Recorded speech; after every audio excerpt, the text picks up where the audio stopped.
mixed media franchise means you're gonna have a wide variety of things you'll be producing content with, whether it be books, movies, TV shows, comics, all the sort. Patlabor being such means that it too covered many different bases upon release. We all know the anime and the movies, along with the manga and perhaps even the novel series as well. Though, how many of you know about another avenue Headgear took when making this series, the Patlabor video games? Over the years since Patlabor's conception, Patlabor has received numerous games based on this world we're all fond of, and I decided to play through all of them and review them all for your viewing pleasure. I'll be covering 8 Patlabor games in this video, where you'll see my overview and thoughts of the games, along with my authentic gameplay. The first game is Patlabor, second Platoon Mobilize, for the Nintendo Famicom Disk System.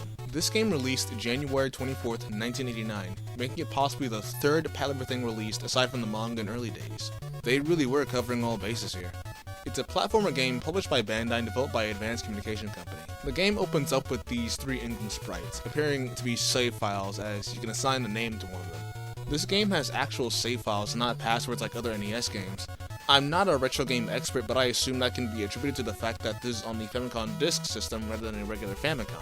I just entered in Alphonse and continued on with the game, which surprisingly has loading screens. First, we enter a training stage where we're supposed to shoot these targets, and let me tell you, it's not easy as it looks. The reticle is extremely fast, and these hitboxes are a little funny.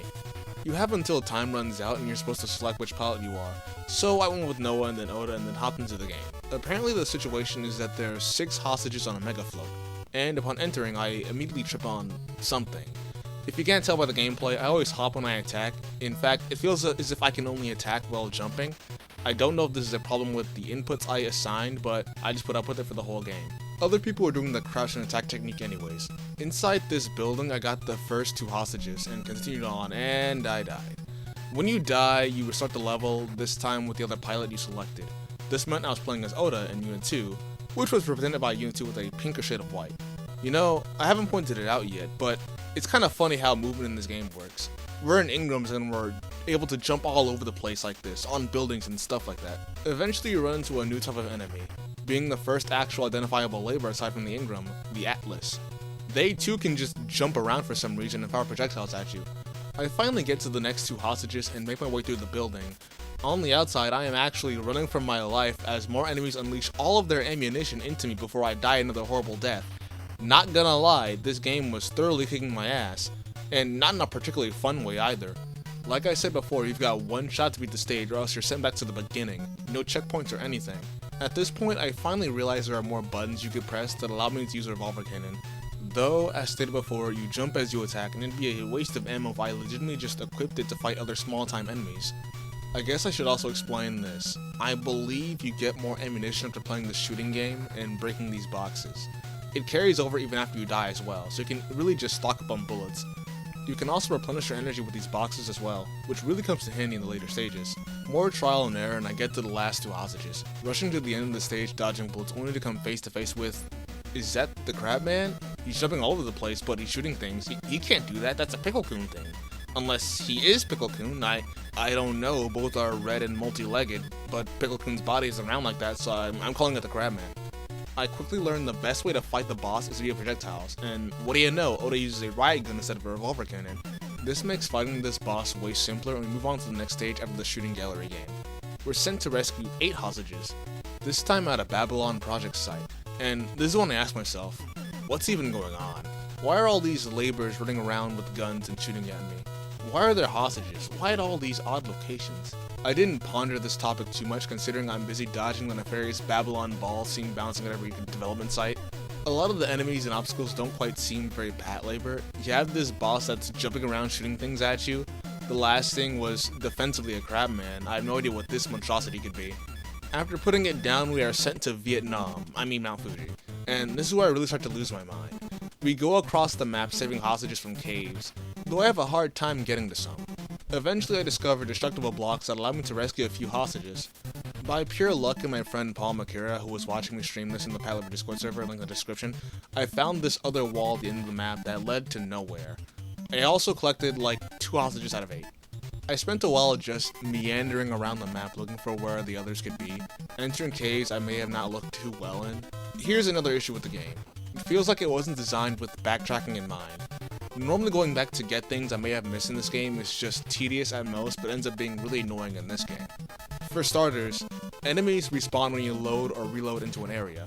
It's especially annoying when you're exiting a room only for 3 enemies to fire at you at the frame they appear on screen. And then you have the fact the camera is only oriented to where you have a decent view of what's in front of you, not behind you. This means that if you're walking in the other direction outside, you have less time to react to enemies that appear earlier in the stage. I collect 6 of the hostages, but then I make the realization that there are 8 in total, and it's likely I missed some earlier in the stage. This wouldn't be as bad as a problem if it wasn't for the fact that enemies always respawn in this game. And I neglected to mention that you fight the Crabman as a mini-boss in the stage, meaning you're going to have to refight it if you want to continue back to the earlier portions of the level. Even worse, the damn thing spawns on top of you, so if you don't have your gun ready anticipating it, that's extra damage you're taking. Can't say I was a big fan of this level, nor the bullet hell of enemies it put me through, but at least I got the last hostages and made it to the end. I wonder what Labor probably fought. What the hell is that thing? Yeah, I don't know either, man. That thing doesn't look like something you'd find in Patlabor. Yeah, there's definitely some freaky stuff in the anime, but I don't recall the evil demon head that sprouts from the earth inside some random cave that shoots projectiles at you. I put the beast down by my shotgun and continued on with the next stage. Surely that's enough weirdness for this game. Next level, apparently we're being sent to a terrorist hideout with 10 hostages this time. At this point, I was hoping we'd be nearing the end of the game. Okay, so what kind of terrorist hideout is this? We're treading a fine line here. I don't remember the dark cave with bloody death spikes. Traversing this level is a bit confusing as I pretty much did rely on a guide to help me through. It's likely this game had a manual telling me what to do anyway, so you can't blame me either. At this point, I was also just safe setting to all hell, but come on, man, I've got 7 whole other games to play. You think I want to spend my time restarting the level from the beginning, getting all the hostages, and potentially losing it all because I messed up a jump or got jumped? No! The boss of this stage is this thing, and to be honest, while I don't think it's anything you'd see in Patlabor, at least it's not a disembodied head like before. I'll ignore it. After shotgunning it to death, we're brought to the next stage. He's saying destroy something. It's hard to understand even with my limited knowledge of Japanese. What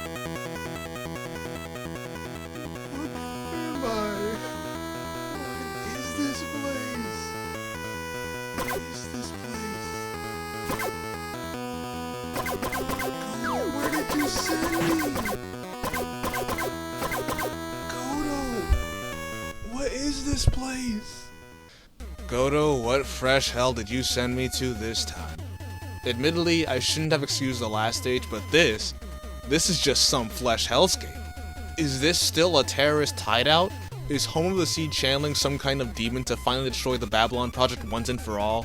There are hostages here too, so they may as well be sacrifices. You also have to fight these mini-bosses as well and navigate through the stage. There are just these really mean level design choices. Remember that thing I tripped on at the beginning? Well, they sure do love putting those things at the edges of spike pits. They must really hate the player if they really think you're supposed to ace a pixel-perfect jump without falling face first into spikes. I didn't want to run out of ammo, so I decided to fight the mini-bosses with just my baton. Continuing my trek through the level is just saving and loading so I don't spend a minute longer in this hellhole. All 10 of the hostages are saved and I entered the last room. The final boss is this strange flying rocket-propelled thing that's shooting things at you. There are also spikes under the destructible blocks too. I died my first time against this boss. Imagine if I had to go back to the beginning and do this entire level again. You'd have to kill me first. I beat the boss, enter the next room, and it's some kind of generator something. I go up to it and start beating on it until it's destroyed, and then suddenly we're all at the station taking a lovely photo. After everything that happened, after going into the evil demon base, killing the evil devil machine, and destroying his evil devil reactor, we're taking a simple picture. The only person who realized the horrors of who we just fought is Kanika. She's never gonna forget this experience. The Patlabor Famicom game definitely left a first impression on me. I can't quite say it was a positive one, but I don't see myself returning to this game to entertain myself. I'm not a big retro gamer guy, nor am I a Japanese shop from the 80s with enough free time to play these things, so maybe this isn't for me. Either way, I'm glad it's over. The next game on the list is Patlabor, the Target Street 1990 for the Game Boy, released on August 25th of 1990. This game was a top-down adventure RPG where you play as Division 2, progressing through maps, beating laborers, and getting new equipment. You load into the game and Godo tells you that Home of the Sea is afoot, and it's your job to stop them. In battles, you have the option to attack and defend. On attacks, the Ingram can either use the baton or punch. On defense, you can either dodge or guard. And from then on, you can choose 5 moves to perform in battle, and the Ingram you control will act them out. Across the map are laborers placed on numerous tiles you can engage with. though sometimes there will be tiles with no visible labors but will still initiate a battle with you. There are also locations on the map you can go to replenish your HP thanks to Noah, who will also tell you more things you can put in your arsenal such as the revolver cannon, which is straight up pretty busted. Oh yeah, I forgot to mention, every time you beat an enemy you get YP, which in turn allows you to purchase things from the shop in general. The supposed boss for this specific map seems to be the Brocken, but unlike the anime, the revolver cannon blows it away. This is where you meet Ozma, who asks to input a code to continue. I totally didn't get stuck at this part and nearly skipped this entire game entirely because I had no idea how to access such code. Anyways, after looking up another playthrough, I found the code and continued through the game. There are a lot more military labors this time around. I guess Beach House's budget got an increase. These guys even got Helldivers too. In this shop, it looks like we'll have to buy the revolver cannon again, and I believe that's the riot cannon down there. Anyways, we continue on and I find this Atlas. Man, why are they even getting these labors? I prepared my revolver cannon and, oh, that doesn't look good. Oh, that was only 20 damage. Whole freaking Gatling gun. So yeah, I proceed to pop 2 shots of my 6-shooter into that thing and it combusts. Shooting things just becomes the strategy here. Stuff like the revolver cannon uses BP, but it's replenished after every battle. There's nothing stopping from just unloading into every enemy until it stops moving. I eventually get the riot gun, which does even more damage, making a lot of these fights not so tough. As you can tell, this game isn't very balanced. Next stage, we're back to the construction labors. No sweat off my back, blow them out of hell like the rest. At the shop, I find a very curious looking thing you can buy for 115p. You can buy an Uji? It can't be right. That'd be absurd. I get the YP required for this purchase and I use it in battle. I believe this thing is a literal Uzi, like a labor-sized Uzi. It's definitely not the first time a weapon such as this has been introduced into Patlabor, but then again, given the release date of this game, it probably was. This definitely isn't the first time I saw an SMG type weapon wielded by a labor though. The thing doesn't have the same accuracy as the other guns, but its damage makes up for it. Continuing on, and that's the Griffin. Full stop. Isn't it a little early for this? I mean, this is one of the strongest labors out there, though I guess not in this case because the Uzi makes quick work of the thing. Soon enough, I encounter Pickle-kun, and oh god, why do you have a machine gun too? I guess the KV-2 turret it's based on can come with machine guns, but this is a construction machine, not a tank. I also guess Beach House has mass-produced the Griffin, because they keep showing up too. After this, we upgrade to the Type 0 and we're fighting all these Chaldeas, and these things suck to fight against because it looks as if they self-destruct after receiving damage. It gets a little annoying considering you have to heal at specific stations on the map, and so far I haven't found such thing. They also give pitiful amounts of YP, so it's not worth fighting enemies much anymore. Eventually I learned that the riot gun kills these things in one hit, with a low chance of missing. It's worth it because it means I'm not losing half my HP due to them combusting. As it turns out, Noah's healing station is simply in the chest for some reason, and you can only heal. You can't buy anything else from this point on. The currency in this game is now pretty much useless, which explains why it's giving you 1 per enemy. There's another floor to this level which you can ascend, and you're greeted with an assortment of chests. Unfortunately, this isn't a choose the right chest scenario. They all have enemies in them. I wasted my time checking every single one in the room, and they didn't give me YP either. I had no reason to check any other chests from this point on. You are supposed to navigate through this dungeon, I guess, until you finally come face to face with none other than the HAL X10, and not gonna lie, this boss theme is kinda hype.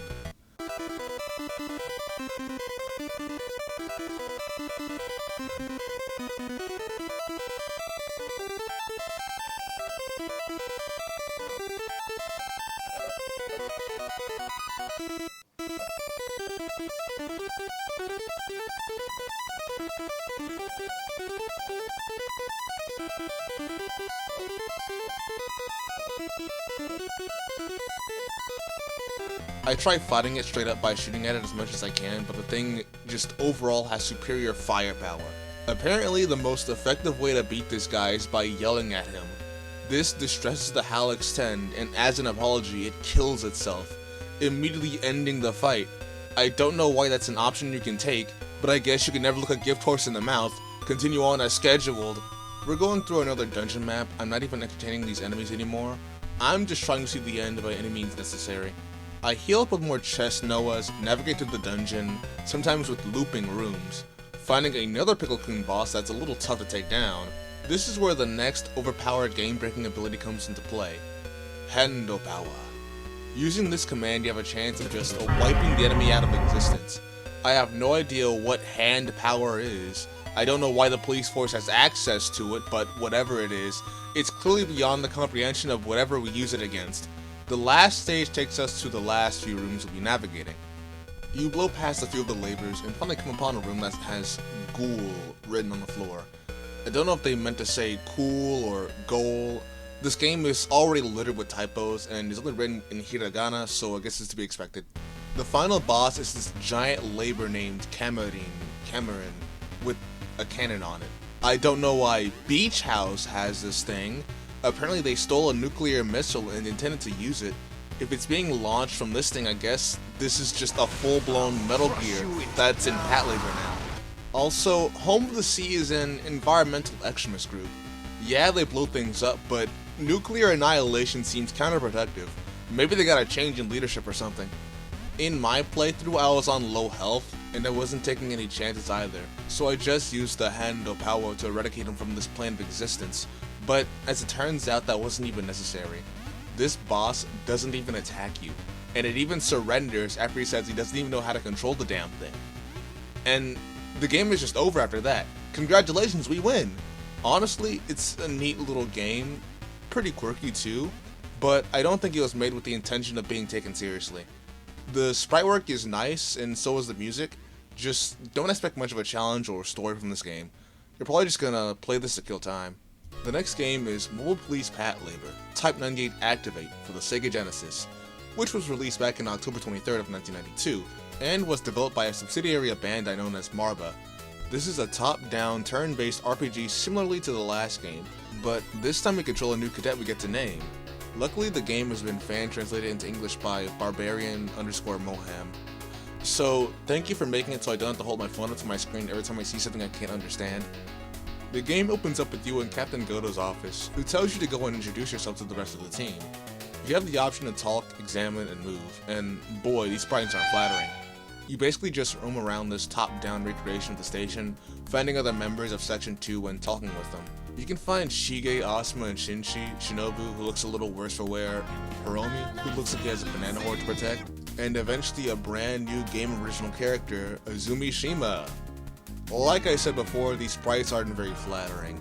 There are also various different rooms you can enter, though some locations are locked.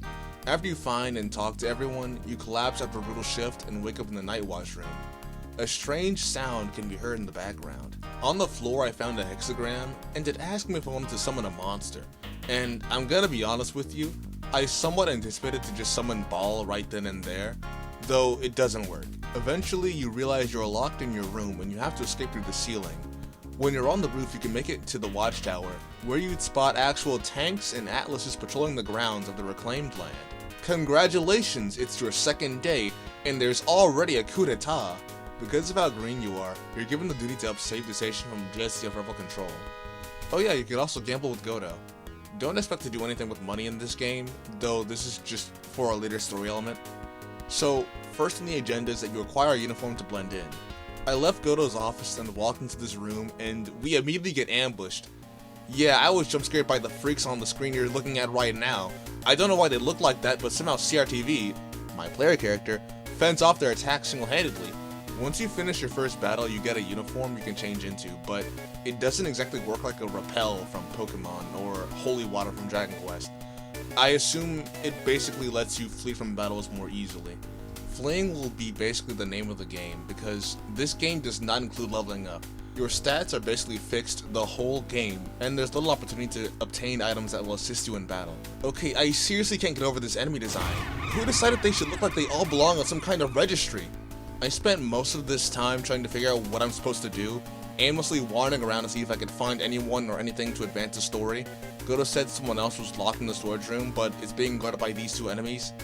This specific enemy is the worst to fight against because it's a dim sponge and there are two of them.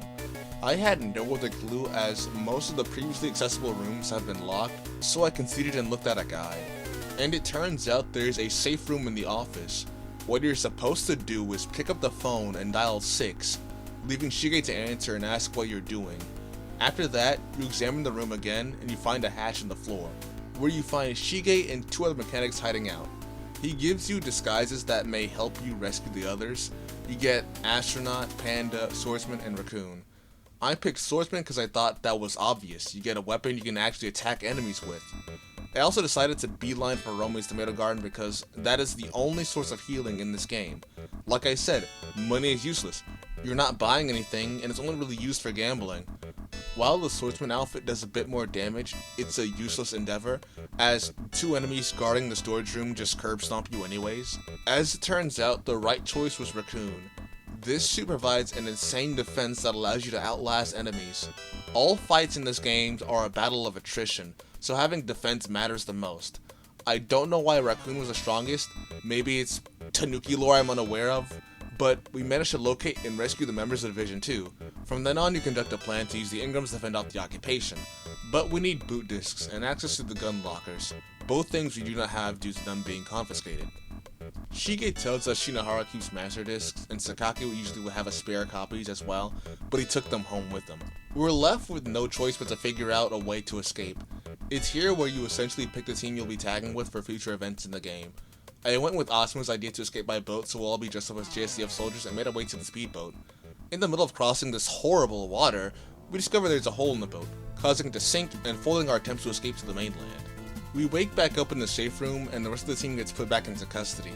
Looks like that ship has sailed. Shige in return proposes 3 of his own plans. The first is to paraglide from the roofs of the mainland, but forgets that we're civil servants, not Evel Knievel. The second plan is a teleporter that he just has for some reason, and while it does appear to be functional, we spot a fly in the chamber as Shige starts it up. He gives us a sinister smile as we're hopelessly teleported to his apartment, only to discover that our DNA has been fused with the flies. Plan 3 involves traversing the catacombs of the station as seen in the dungeon episodes. Immediately upon seeing how dark it was and how many pathways there were, I just opened up a guide as I didn't feel like mapping it out myself. There are enemies down here too, such as rats, gators, feral cats, and whatever this thing is. Eventually you find Azumi Shima, who escaped down here to flee from capture from the coup d'etat forces, and you both engage in a battle with the gator. After beating the thing to a pulp, Azumi partners up with you, giving you another party member to help you fight. Keep in mind though that if either of you goes down, it's game over. Once you get to the exit of the underground, you spot an unmarked submarine in the waters, before soldiers find and apprehend you. After beating you up and knocking you unconscious, you'd wake up right in the safe room directly afterwards. Then you're supposed to dial the Shanghai restaurant to deliver to the station, but in order to use the phone in the lobby you need a telecard.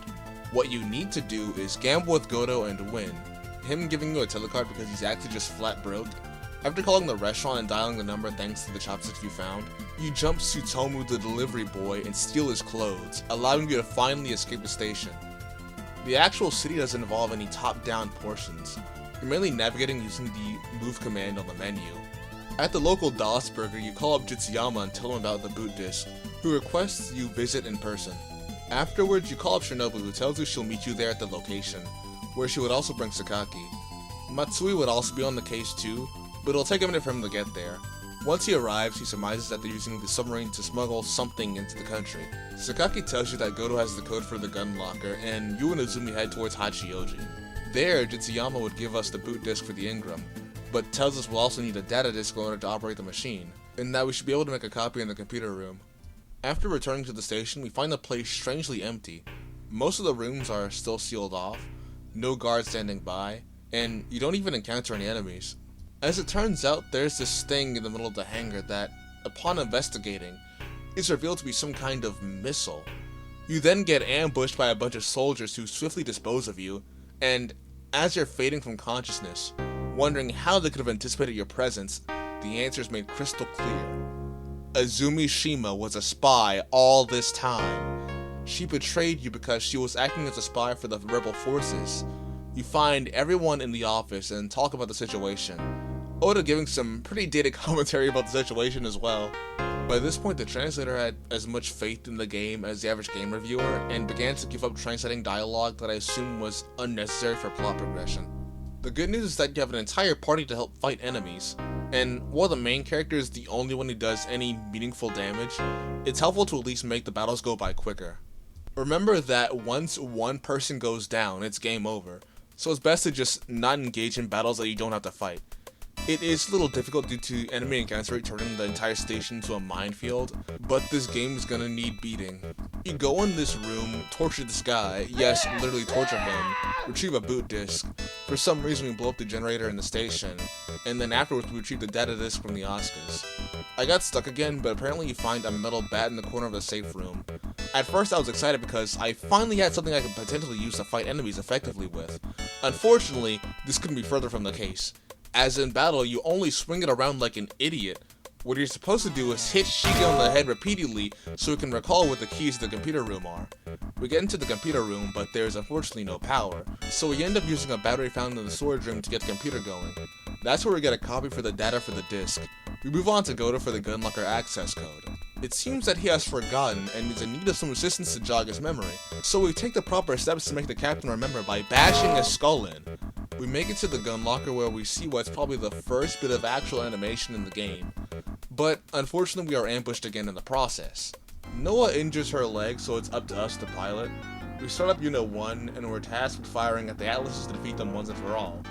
And while this is the first bit of Patlabor anything we actually do in this game, it's a little weird as the screen appears really dark, and we can only see enemies in these like little flashes or whatever these are. At this point I was ready for this game to be over, and I was just firing when it looked like I was supposed to. I don't know if there was a specific way to do it, but it doesn't matter now because we just beat the game. Afterwards we're summoned to Goto's office, not for assaulting our commanding officer, but to learn what we had found earlier was a cruise missile smuggled using the submarine. As for Izumi, she indeed was an undercover agent sent to infiltrate Section 2 and gather intel, though while she was helping the coup d'etat forces, she apparently didn't know about the missile and likely regrets aiding the rebels' plan to smuggle and use it. She's undergoing interrogation and requests to see you once again. You can choose to see her again if you want, so I just said yes. There, we'd actually see the first decent visualization of Izumi Shima, and that's the game. Yeah, I'm never playing this game ever again. I didn't like fighting the enemies, to be honest. I don't see much of a point in the turn-based combat if there's no levels, no combat items, or any incentive to just not run from every fight. The story is alright. It's not the coup d'etat plotline, but it's whatever. It's just an extremely weird and bizarre game, similar to the ones before it, except this one just feels surreal in comparison. There are a ton of gags and nonsensical things that just happen. You'll do something to advance the plot, but as it turns out, the very thing you were doing was a waste of time and you're back to square one. Most of the game is just spent in the station, if not in the battles themselves, which may remind you kind of suck. You don't level up, you don't get any items, nothing to make the battles go by faster. But aside from that, the only gameplay element is just walking around and interacting with things. Can't say it's a very engaging game. The sprite work could also use some help. I know this is the Genesis game, but come on, they could have had a better art direction for this game. A lot of characters just look really weird, and so does the main character, and the map in general too. Don't even get me started on the serial touchers you're fighting non-stop either. I still don't get the decision. You already showed us decent looking soldiers in the cutscenes. Why am I fighting ugly bastards? This game wasn't very popular when it came out, and I can see why. I'm not sure how much fun can be derived from this experience. Apparently, Mamoru Oshii assisted in development, which does explain a little bit. Next we have Patlabor Chapter of Griffin for the PC Engine by River Hills Soft and published by Headgear on September 30th of 1993. This ended up being a fully voiced visual novel style game that was essentially a retelling of the Griffin arc from the new files. Something I realized a little bit too late when I first started playing. There is some added content like you being able to go around the station and talk to people as Noah, and you do some sleuthing with Asuma and Hachioji, something that they didn't really do in the original anime, and you're basically just reading the text and watching things play out. The game has some pretty good sprite work, and some of it does look like compressed versions of the anime, but it's probably the best looking sprite-based game so far. It's described as this digital comic version of the Griffin arc. I'm not quite sure why you'd opt for this rather than just buying the original anime. I assume these types of games weren't uncommon at the time.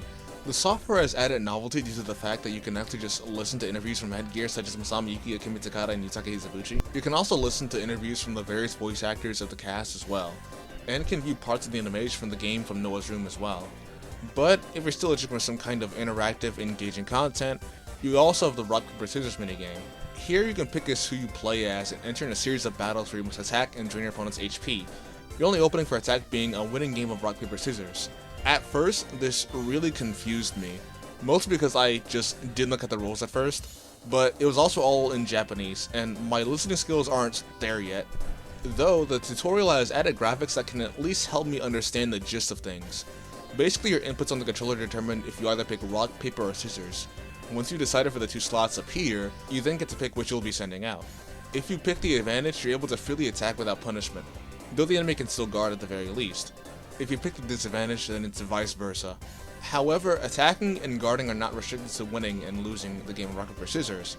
In fact, you can attack even if you're at a disadvantage, but that leaves you open to be dodged and punished by the enemy. Same goes for a stalemate, but that ultimately depends on what the enemy decides to do with that round.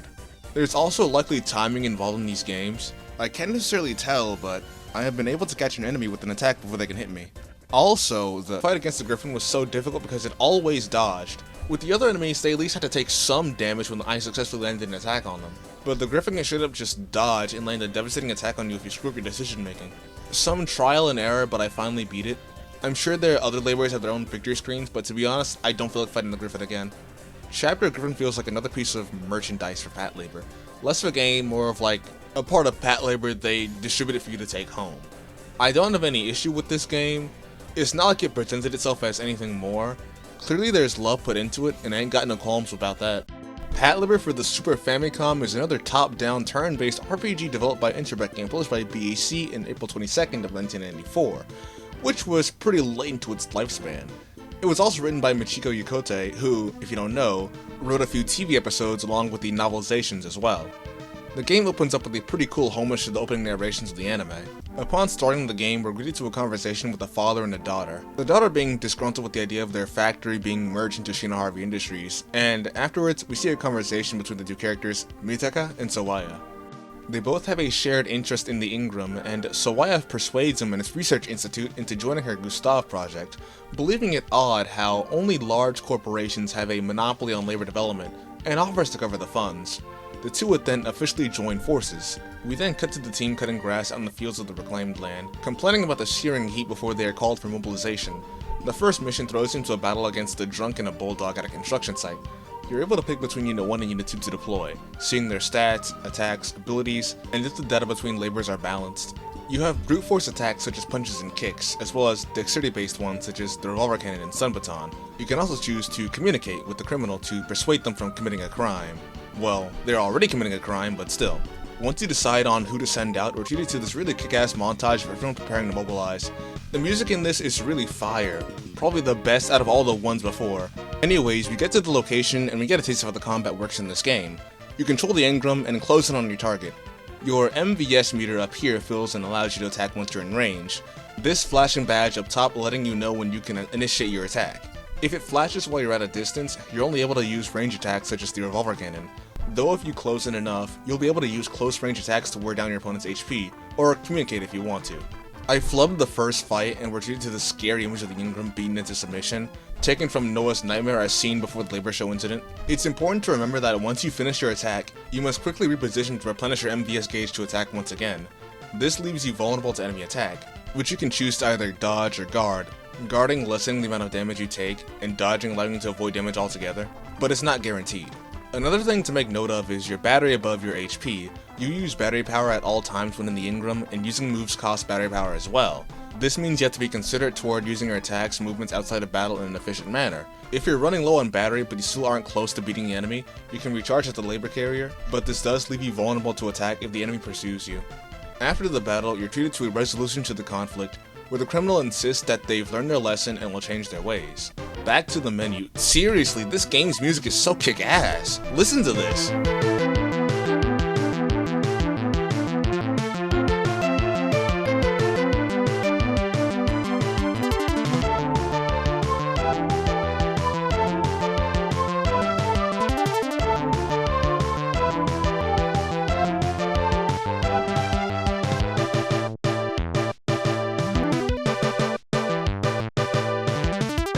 You have the option to create save files called case files, something I neglected to do often.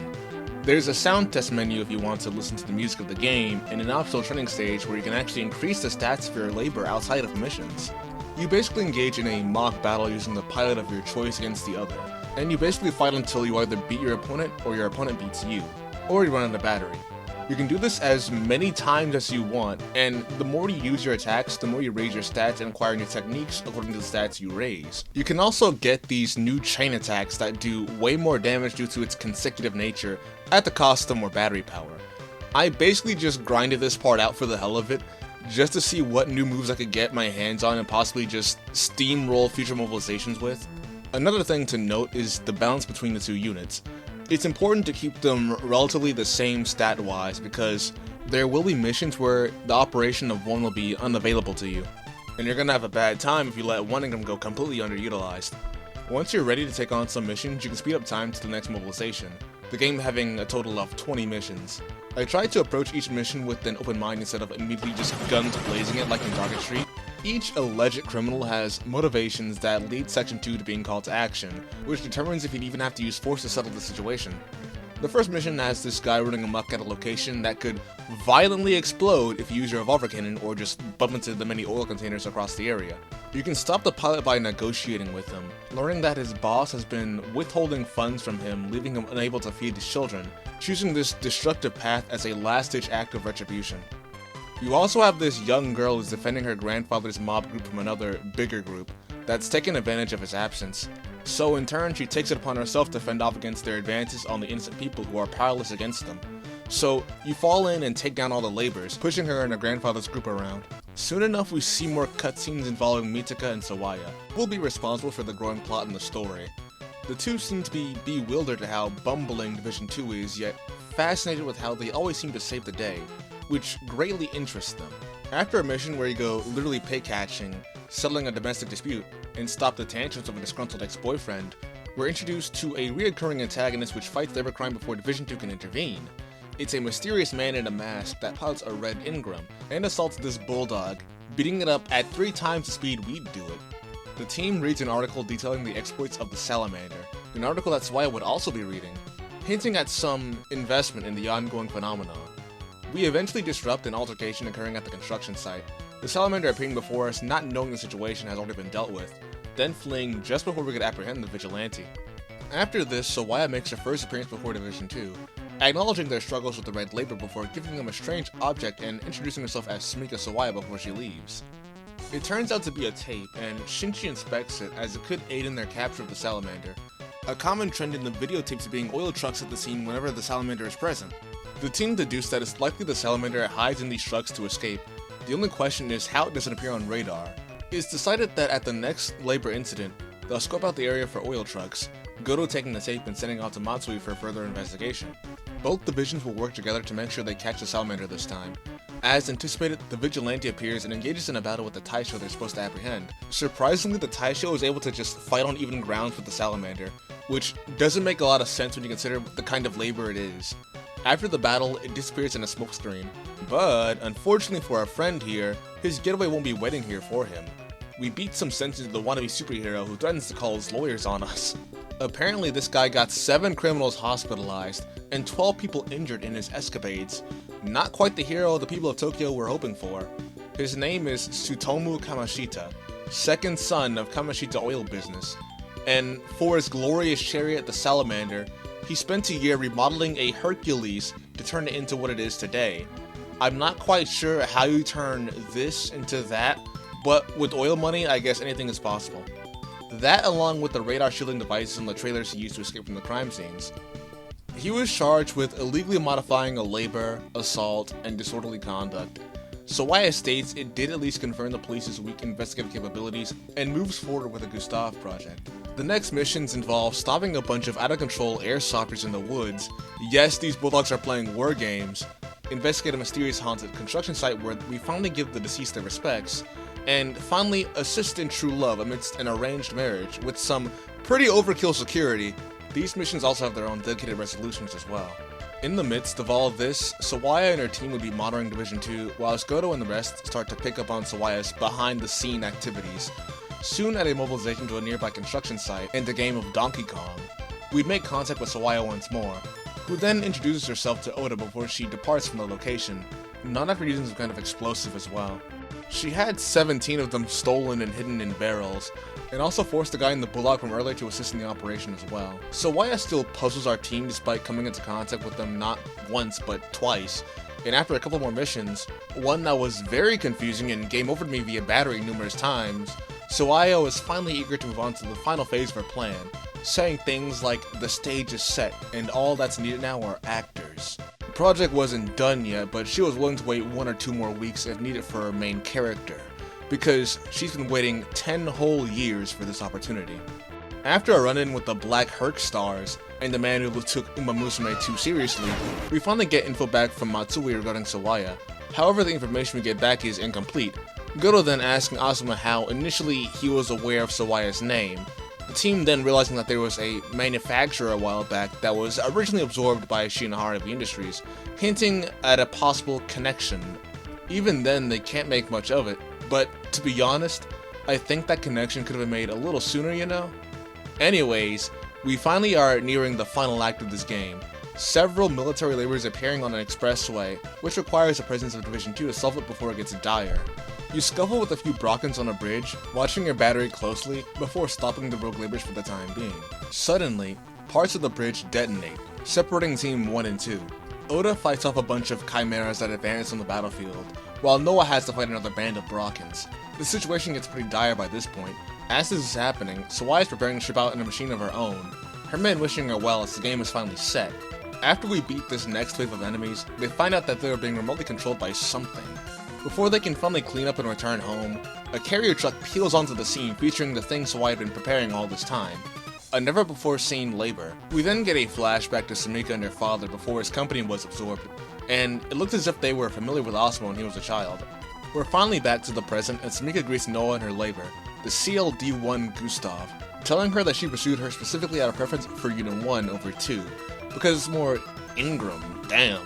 Noah apologizes if they ever wronged her, but Sawaya is like, nah, don't worry about that, I just want to fight. She introduces her to her labor, the Gustav, and then asks Asuma if he remembers her once Noah asks about the labor. Sawaya assumed that they'd catch on to her quicker and tells him that she isn't holding any grudges. With that, the battle begins, and Ingram fights the Gustav. While the other battles are pretty straightforward, this one had me struggling. The Gustav can take more punishment than your average labor, and not just that, but it comes equipped with some kind of submachine gun as well. Remember, you can execute attacks at long range with your revolver cannon and riot cannon. However, so can the Gustav. This means that if you're running away to reposition, or to replenish your battery, you're left open for an attack and she will shoot you. If she beats you, she proposes that you may have been handicapped and she won't finish you off. Next time the fight will be 50-50 though. If you do beat her, they try and get her to dismount so they can call an ambulance. I believe the fight left her injured. She says she was really confident in her own piloting skills this time around, and says the Gustav isn't too far from the Ingram in terms of specifications. After saying the Gustav is the best, she takes the labor, and throws herself off the side of the bridge as everyone watches in horror, the Gustav falling into the seas below. This move also shocked Mitsuka and Shiro, the two men you see accompanying her. They never expected her to jump into the sea, and even while there was an escape device on the Gustav, it was incomplete. They both knew the walls were closing in on their scheme, Sawaya could either be dead or in police custody. Either or, leading a trail back to them. So they decide to burn up all the records and files relating to the Gustav project. In the end, Sumika is still missing, and she probably could have gotten away. No matter what, that's the end of that chapter of Division 2's exploits. The game ending with Noah and Asuma pondering the situation, and whatever else lies in wait for them to discover as they pursue their goal of keeping the public safe. With that, that's the end of the game, and there's this thing after the credits about secret techniques, but I have no idea what they want me to do, and I can't find anything online about them, so I'll figure that out some other time. As for the game in general, it's a massive step up from the previous 4 games that came before it. Aside from Chapter of Griffin, the previous games had unserious quality to them. They felt like experiences that just so happened to be Patlabor. Patlabor for the GBA could have been different, but it really didn't take itself that seriously. If I wasn't already familiar with this game, I wouldn't have high expectations. However, Patlabor for the Super Famicom definitely delivers an experience for people who really just want a Patlabor game to play and enjoy that is Patlabor. The game was designed around established concepts of the franchise, and each scenario is something that I could definitely see happening. Incorporating gameplay that makes the game interesting was also really difficult, but I feel like what we got was pretty good.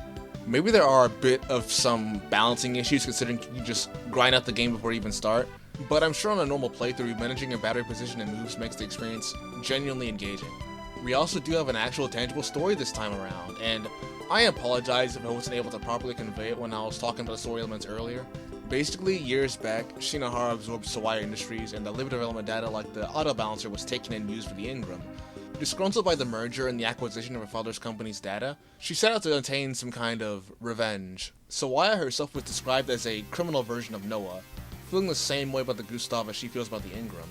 To her, these machines were basically sworn brothers. It's an okay story, but it does sound a bit familiar. If you didn't get it yet, this is a woman who takes it upon herself to avenge her father, after his work was taken advantage of by a third party, while also having sentimental feelings regarding a thing that exists because of said work.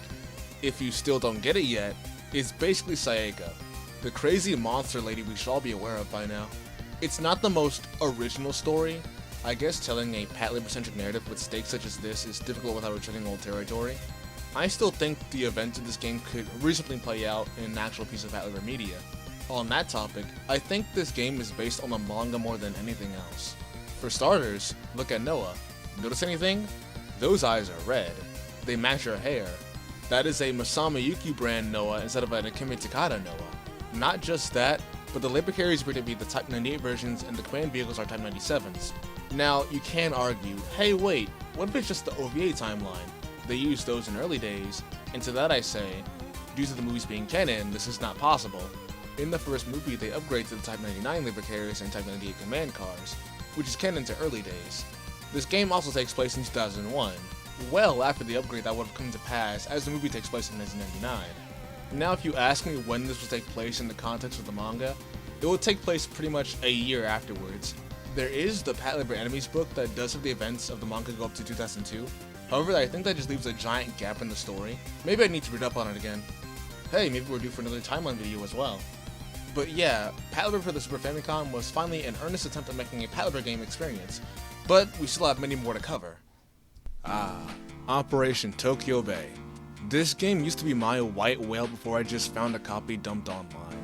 Releasing February 25th of 1994 and published by Banpresto for the PC-98, this game isn't too easy to come by. Not only is this game from 30 years ago by this point, but I doubt you'll easily find the floppy disks they were on in working condition. I probably should have put this before Famicom, but anyways, this game is a little different from the previous games we talked about before. Operation Tokyo Bay is a simulation game where you manage a handful of artificial islands, growing their population and increasing your income to eventually build a brand new airport. This game basically puts you in charge of your own little piece of the well-known Babylon project. It's basically like SimCity. You get in the game and you're face to face with a large grid map with different configurations on the rail system. I assume it's a rail system. At the bottom are structures such as your water plant, gas tank, substation, and garbage disposal site. These are buildings that you'll want to consider when placing your structures. Once you confirm your map and placement, you're thrown into the game. Now, when you're first playing Operation Tokyo Bay, there's going to be a lot of stuff in your face, and also in Japanese. However, I promise when you get into the actual gameplay loop, it won't be too difficult to keep up with. On the left is your resident population and your working population, with the combined total above both. To your right is the Special Vehicle Section 2. There are a total of 3 divisions, but for now you only have 1, and they will be providing labor law enforcement on the island you assign them to. Above that is your funds. You're gonna need a lot of that. Above that is your monthly income and your financial expenditure. At the very top is your total resident population across the islands, and same for employee population. Beside that is a heat map that shows you land price, fluctuation, land value, and living population. Far right is the date, and far left are all the islands you have or could possibly get. It's a lot of information, but don't worry about it. You'll catch on as you play more, and processing all the information will be second nature. Right now, you're basically just going to be selling land for real estate and using your own money to construct other buildings that affect the land around them. You've got 1 trillion yen, and you've got to spend it wisely. The quota for the next artificial island is a living population of 10,000 people and 3 trillion yen for development funds. As stated before, you select a plot before deciding if you want to sell it or use it for general facilities. It tells you the price of the plot along with details such as its convenience, risk level, transportation, and variation. If you decide to sell, then you have the option of selling office buildings at a full price of the land value, which increases the value of land surrounding the tiles, as well as mixed-use office apartments with price range depending on what percentage of the building is used for residency. Full, 100% apartments used exclusively for residency have the lowest price, but has the highest amount of space available for occupancy. You can also put dedicated office buildings in a 2x2 tile formation to make these office parks, which increases the land value even further. Be wary of selling to shaft because I feel like the amount of land you sell to them contributes to the amount of shaft labor you'll have the misfortune of running into. Another thing to be cautious of, because while dedicated apartments have the highest capacity, that doesn't guarantee that they will be adequately filled. If an apartment is placed next to an office building, is built on a tile with high land value or high risk, such as being around a gas tank, then its occupancy will be low. This begs the question, if you want to make sure people are moving in and staying, how do you do it? That's where general facilities come in. If you build things such as department stores, schools, parks, hospitals, and entertainment buildings around the residential area, it increases the occupancy rate of your apartments. It comes at the cost of your own funds, but selling land should make constructing these buildings a lot less strenuous on your money than you think. So basically, for apartments, you're building on low-cost land around structures that are attractive to your residents. For businesses, you want to prioritize high-cost land around other office buildings, along with hotels and government buildings to increase the land cost. Striking a balance between these two can keep you afloat for the following islands. As time progresses, you'll see different news reports of happenings on your islands, though the things you should be most concerned with are natural disasters and labor crimes. Natural disasters can happen, causing you to lose money and pay for damages. Labor crime can occur, such as terrorism, drunks, operation system failures, and even story battles. When labor crime happens, a pop-up appears in front of you, and you're thrown into battle. On the right is the team assigned to the island it occurs on, and on the left is the offended in criminal labor. Everyone has overall HP, along with HP for their head, arms, and legs. At the bottom is a type of aggression meter, showing how irritated or content the pilot is. You're given the option to either negotiate or intimidate. Different pilots having different stats in regards to their talking skills or intimidation skills. If you want to resolve the situation peacefully, you can repeatedly talk to the criminal to lower this meter until they voluntarily surrender. If they don't listen to you, you can intimidate, but this often makes things worse. Usually the criminal can choose to escalate, putting you into a rush mode where you're given the option to actually fight. You can still use reason, but you must be wary that drawing at the battle costs money, and the criminal labor can damage its surroundings each turn, or choose to attack Unit 1 and 2. It's basically a turn-based game like we've seen before, where you just trade blows until labor finally falls. Remember the HP for the arms and legs?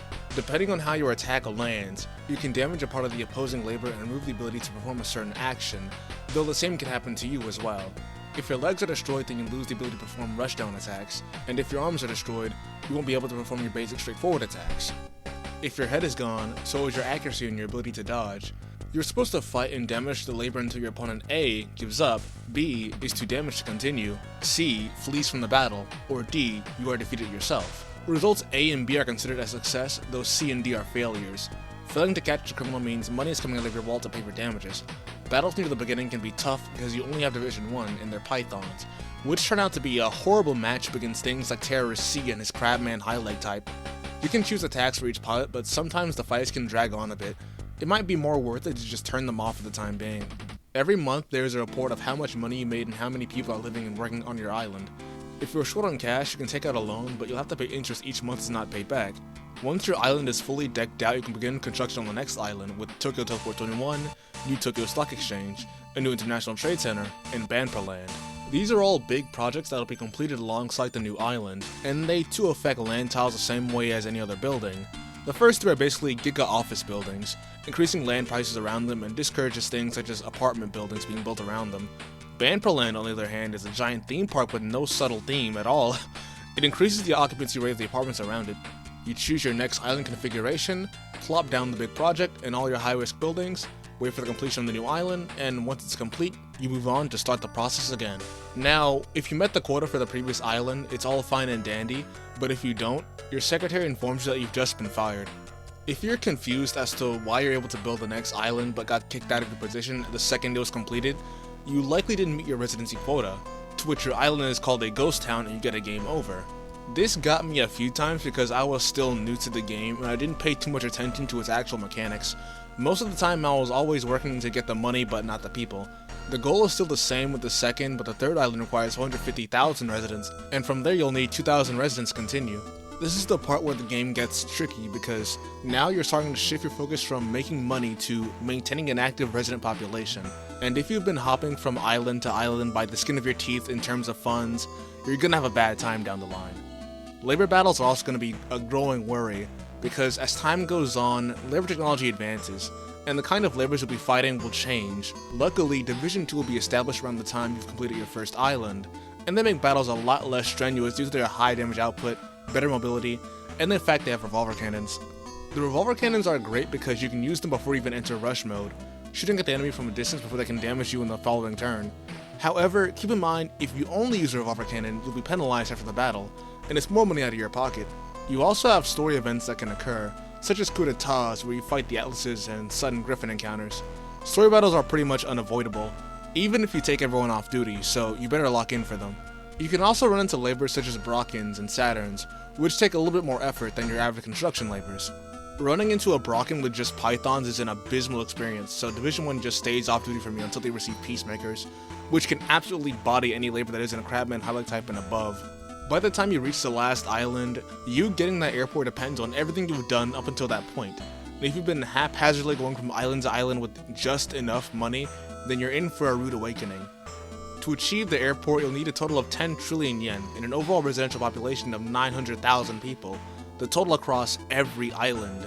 If you were like me and you were likely pulling your hair out on the last island trying to figure out how you will scrounge up the funds for that airport whilst also trying to meet that residential quota, you were just in for a surprise. You can technically beat the game with just buying the airport though, investing as much as possible into offices and expensive land tiles, perhaps even taking out a loan at the very end to narrowly cross the finish line.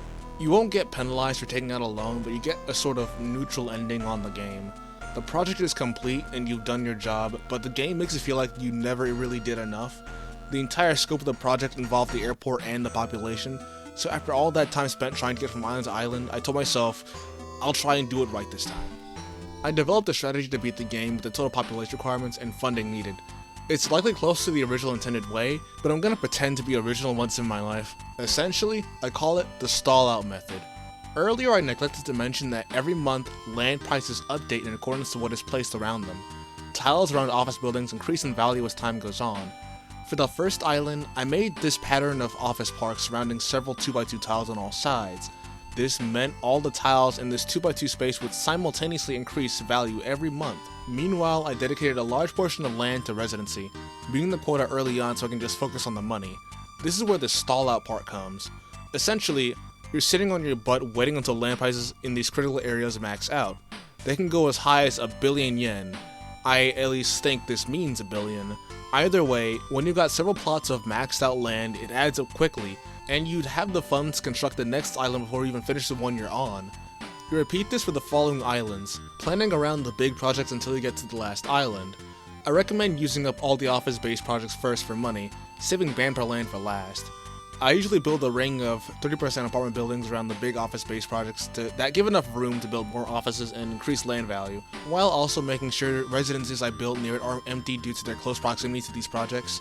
I saved band per land for last because it increased occupancy rate, and it's great for getting in the last bit of growth in so you can finally beat the game. Now, you may be wondering, what about that kick-ass labor on the cover of the game? All the advertised original labors as well. Well, the thing is, you can see them, they just appear very late into the game.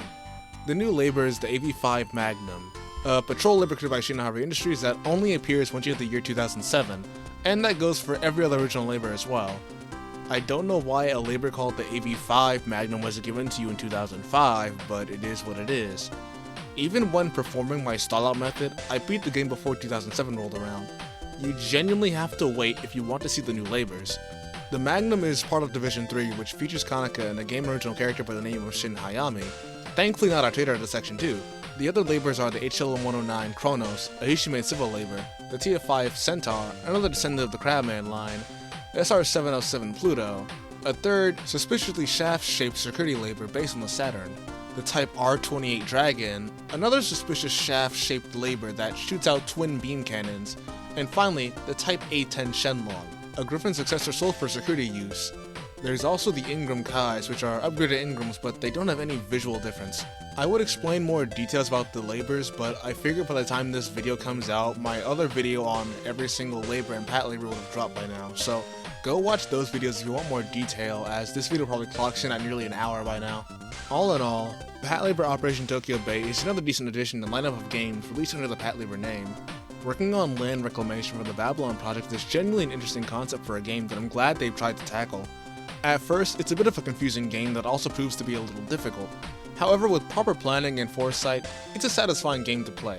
The sprite work is fine and the soundtrack is alright too, just being PC-98 renditions of various songs from Patlabor compositions made by Kenji Kawai. The only downside is that, while the game being a turn-based RPG mixed with city building simulation, those two things tend to conflict with one another once you're fully immersed into the gameplay loop. At first, I was excited for the turn-based combat, seeing all the labors and their attacks and whatnot, but the game being centered around acquiring the money and population makes the player more focused on watching land price values and how to strategically buy and sell land. The random battles from labor crimes can really break up the flow, potentially forcing the player to spend up to 5 or 6 minutes dealing with labor crime when they just want to get to the next month to watch the prices go up. I ended up turning the police off entirely from my replay of the game, doing my stall-out strategy, and despite the damages from frequent labor crime, the returns from stealing land at high values more than makes up for the loss and damages. The game just flows a lot better when you're not constantly fighting criminals and labors. Like, I'm not kidding, it can happen back to back. I just want to sell my land. I think the fact of turning off one of the main draws to the game improves the experience begs the question as to how well it was implemented in the first place. If Operation Tokyo Bay were to ever get a kind of remake, I definitely have labor battles be automatic. You turn on your divisions and have the option to tag in manually and control them if you want to, the only exception being story battles like the coup d'etat or the Griffin. Operation Tokyo Bay is a fine game, and it's one of the few I could definitely see myself returning to pass the time. With that, let's move on to the next game. November 30th, year 2000. 6 years after the last Patlabor game. 8 years after the second movie, and 2 years before the third. Once again, there will be an attempt at creating the Patlabor video game experience by Production IG, the animation production company that frequently worked on Patlabor content, having the same ambition that Patlabor for the Super Famicom did. Under the writing and directing of Higaaki Ryo, the character designs from the well-known Akemi Takada and Naoki Dewa, in the executive production of Shigeru Watanabe and Mitsuhisa Ishikawa, Mobile Police Patlabor Game Edition was born. Now, unlike the other games, this one had a bit of a pre-release development cycle where you could have gotten your hands on earlier versions of the game. Remember when you'd see indie games releasing and it'd basically be the bare bones concept, and years later, after all the chapters and content releases, it almost looks completely different? Then again, it's not just an indie game thing now that I think about it. Either way, that was basically Game Edition. There were earlier versions of the game that was available for you to play. There was version 1.0 with this opening involving a bunch of laborers storming Landfill 13 like it's the beaches of Normandy, and taking place in this weird complex.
It uses tank controls, and they're hard to get used to.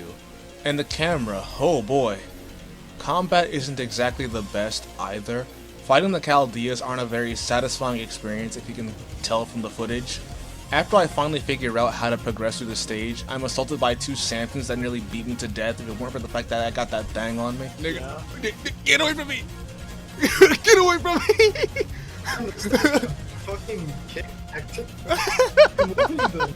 This game's music is also very odd. It's just this weird humming, droning.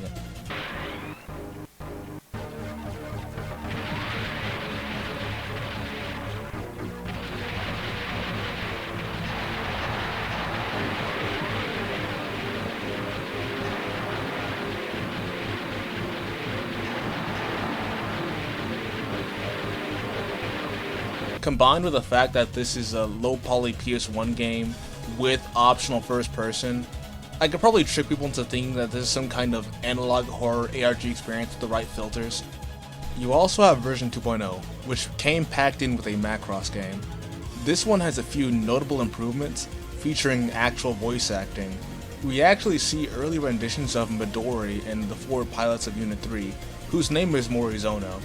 This was the first time I saw these and I couldn't find a full body image at all.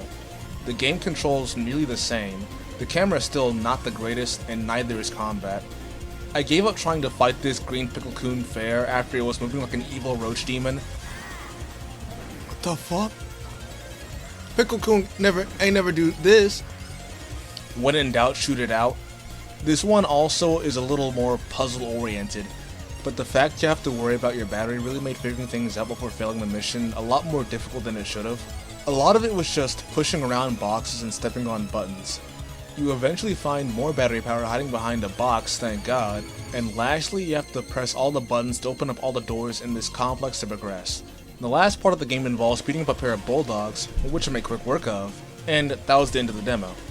Of course they were like, mission is complete, day is saved, but you did use your overcannon, and I'm like, come on, you saw the way that thing was moving at the beginning, Midori, you can't blame me for fearing for my life. At the end of both games, it says it was slated for a summer 1999 release, but given that it didn't release in 1999, it's safe to assume that there were some delays.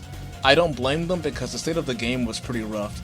Combat is pretty clunky, so were the controls. This clearly needed more time in the oven.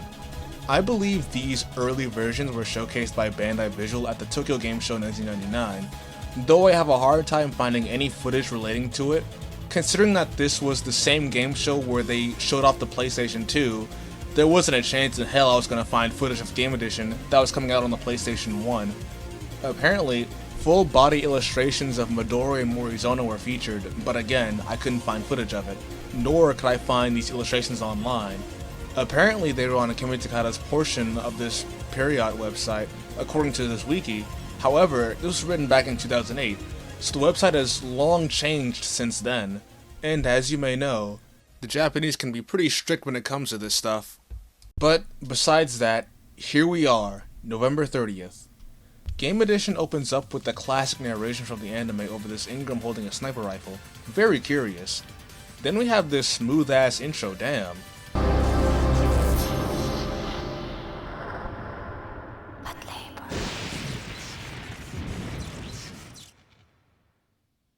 Upon starting, we see what looks to be a cutscene of a bunch of people, maybe soldiers, who are attacked as this guy is using his computer. From the sound of it, it looks like they got hit by an ATM launcher, and we cut to the following destruction, and what looks to be the only survivor. Then, we're in Tokyo, same POV of the computer, and the person using it manages to access SV2's data library. Side note, this game has a funny feeling to it. Patlabor was made in the late 80s, early 90s, so a lot of the technology is more relevant to that time despite taking place 10 years later in the late 90s to early 2000s. So it's kinda funny seeing the world utilizing technology more associated with the time period of the setting. Anyways, Shige is organizing the data for Unit 3 as a new team for Division 2 is soon to arrive. Though, Asuma point out that another computer is accessing the servers, and Shige would freak out realizing they're being hacked. The next scene, Oda would be training Section 2 cadets in Sakuma's absence, having them doing sprints until their legs fall off. I'm glad the Oda drill sergeant agenda was still alive and well. Afterwards, in the mess hall, we're introduced to one of the original characters Midori Soritani, and to Higayama, who isn't really that important, but if you know, you know. After mulling about the running Oda had them doing, they hear about the warfare going on through the nearby TV, with Higayama being glad Japan is calm and peaceful. Not very subtle, are we? Oda has us do some actual training drills, going up against Higayama and the Dorfans. This is the first taste of combat in this game, and in comparison to the previous demos, it's a big step up. You move with the D-pad, and instead of wildly swinging and kicking at the enemy, you specifically press a button to charge and grapple your enemy. There, you are presented with 4 different attacks you can use on your opponent, and you can only use them once this little graphic closes in on the badge at the right moment. If you're successful, you can use a follow-up attack, and depending on which attack you choose, you can continue the combo until you perform a takedown or a special attack. It's basically a series of quick time events, but if you fail, then you'll quickly have to do one where you guard at the right time lest you be knocked down. Your battery also ticks down too, though it's not as stressful as Demo 2's short battery life. You lose battery power if you touch any kind of walls or borders, giving you penalties. At the end of the battle, you get graded based on your battery percentage, max combo, and the damage level. You also get a markup of how much yen and damages you cause from the battle, which is an extremely funny grading system. Back in the mess hall, everyone is tired from training before hearing about some kind of new program that allows one to quickly and easily rewrite a labor operating system. Though it came with the risk of some operating systems not booting or working altogether, not to mention the impact on terrorism it could have. Higayama is like, oh, well, it's cybercrime, so it's not our problem. I guess this guy's never heard of this thing called a literary device. We get accepted into Special Vehicle Section 2 Division 2, and Shige will be talking about some kind of anti-hacking program called Bug Catching Elephant. I don't think my translator got that one right. Apparently, what it can do is it can detect unauthorized users connecting to their servers, shutting down their connections, and can trace back to where the program is being accessed from, and even send in an agent program back to the source. It can also modify itself on the fly so that if the computer it's sent to as a virus checker, it can just change so that it can't be detected as a threat. Able to hide in different parts of the computer and periodically send information back to the team. This sounds like a monster of a program. How do they just have this? Anyways, the next morning the team is anticipating the arrival of the new cadets, and Noah casually explains why Shinji nor Hiromi are there, Shinji being transferred to the General Affairs Department and Hiromi being on leave for long-term training for something. Not exactly sure the specifics as to why they're excluded from the team. I guess the premise already was that they were short on members, but Division 2 never necessarily had a Team 3. Both Shinji and Hiromi were truck drivers, but I guess Patlabor's cast being so big makes it difficult to juggle the 10 characters that could have appeared in this game. Besides that, Goto finally arrives into the office with the new cadets, Yu and Midori. Before any kind of introductions can begin, there's a mobilization order with this alarm sound effect that's nothing like the one in the anime. This is the same one you use for your iPhone when you need to wake up at 6:30 in the morning. Unfortunately, turns out they don't currently have a Unit 3 available for the new members, it being at Hachioji for maintenance. That means it's going to be up to us to go get it while the others deal with the deployment. On the way, we find this man who collapsed onto the ground out of this alleyway bleeding out, immediately taking him to the hospital. The doctor says he's stopped the bleeding and his injuries aren't serious, but he'll need to just rest up for a while. When he comes to, he introduces himself as Krishna Amarnath, who says he's grateful for our help and mentions that he can't just sit there, barely having the strength to finish a sentence. It's decided that we'd leave him there for now, and went back to do our job. On the way back, we end up in the carrier held up by traffic, Goto calling in to ask where we are. Midori clarifies we're on the Bay Bridge, and Goto is like, oh hey, what a coincidence. There's a labor crime happening right now at your location. He tells us to do our best while Division 2 will hurry to the scene as quickly as they can. This is where the first actual fight takes place, against the Tyrant 2000. Somehow they mess this up in easy. Midori acts as commander, but she doesn't really do a whole lot of commanding. She just acts as your hype man while you beat the enemy labor senseless.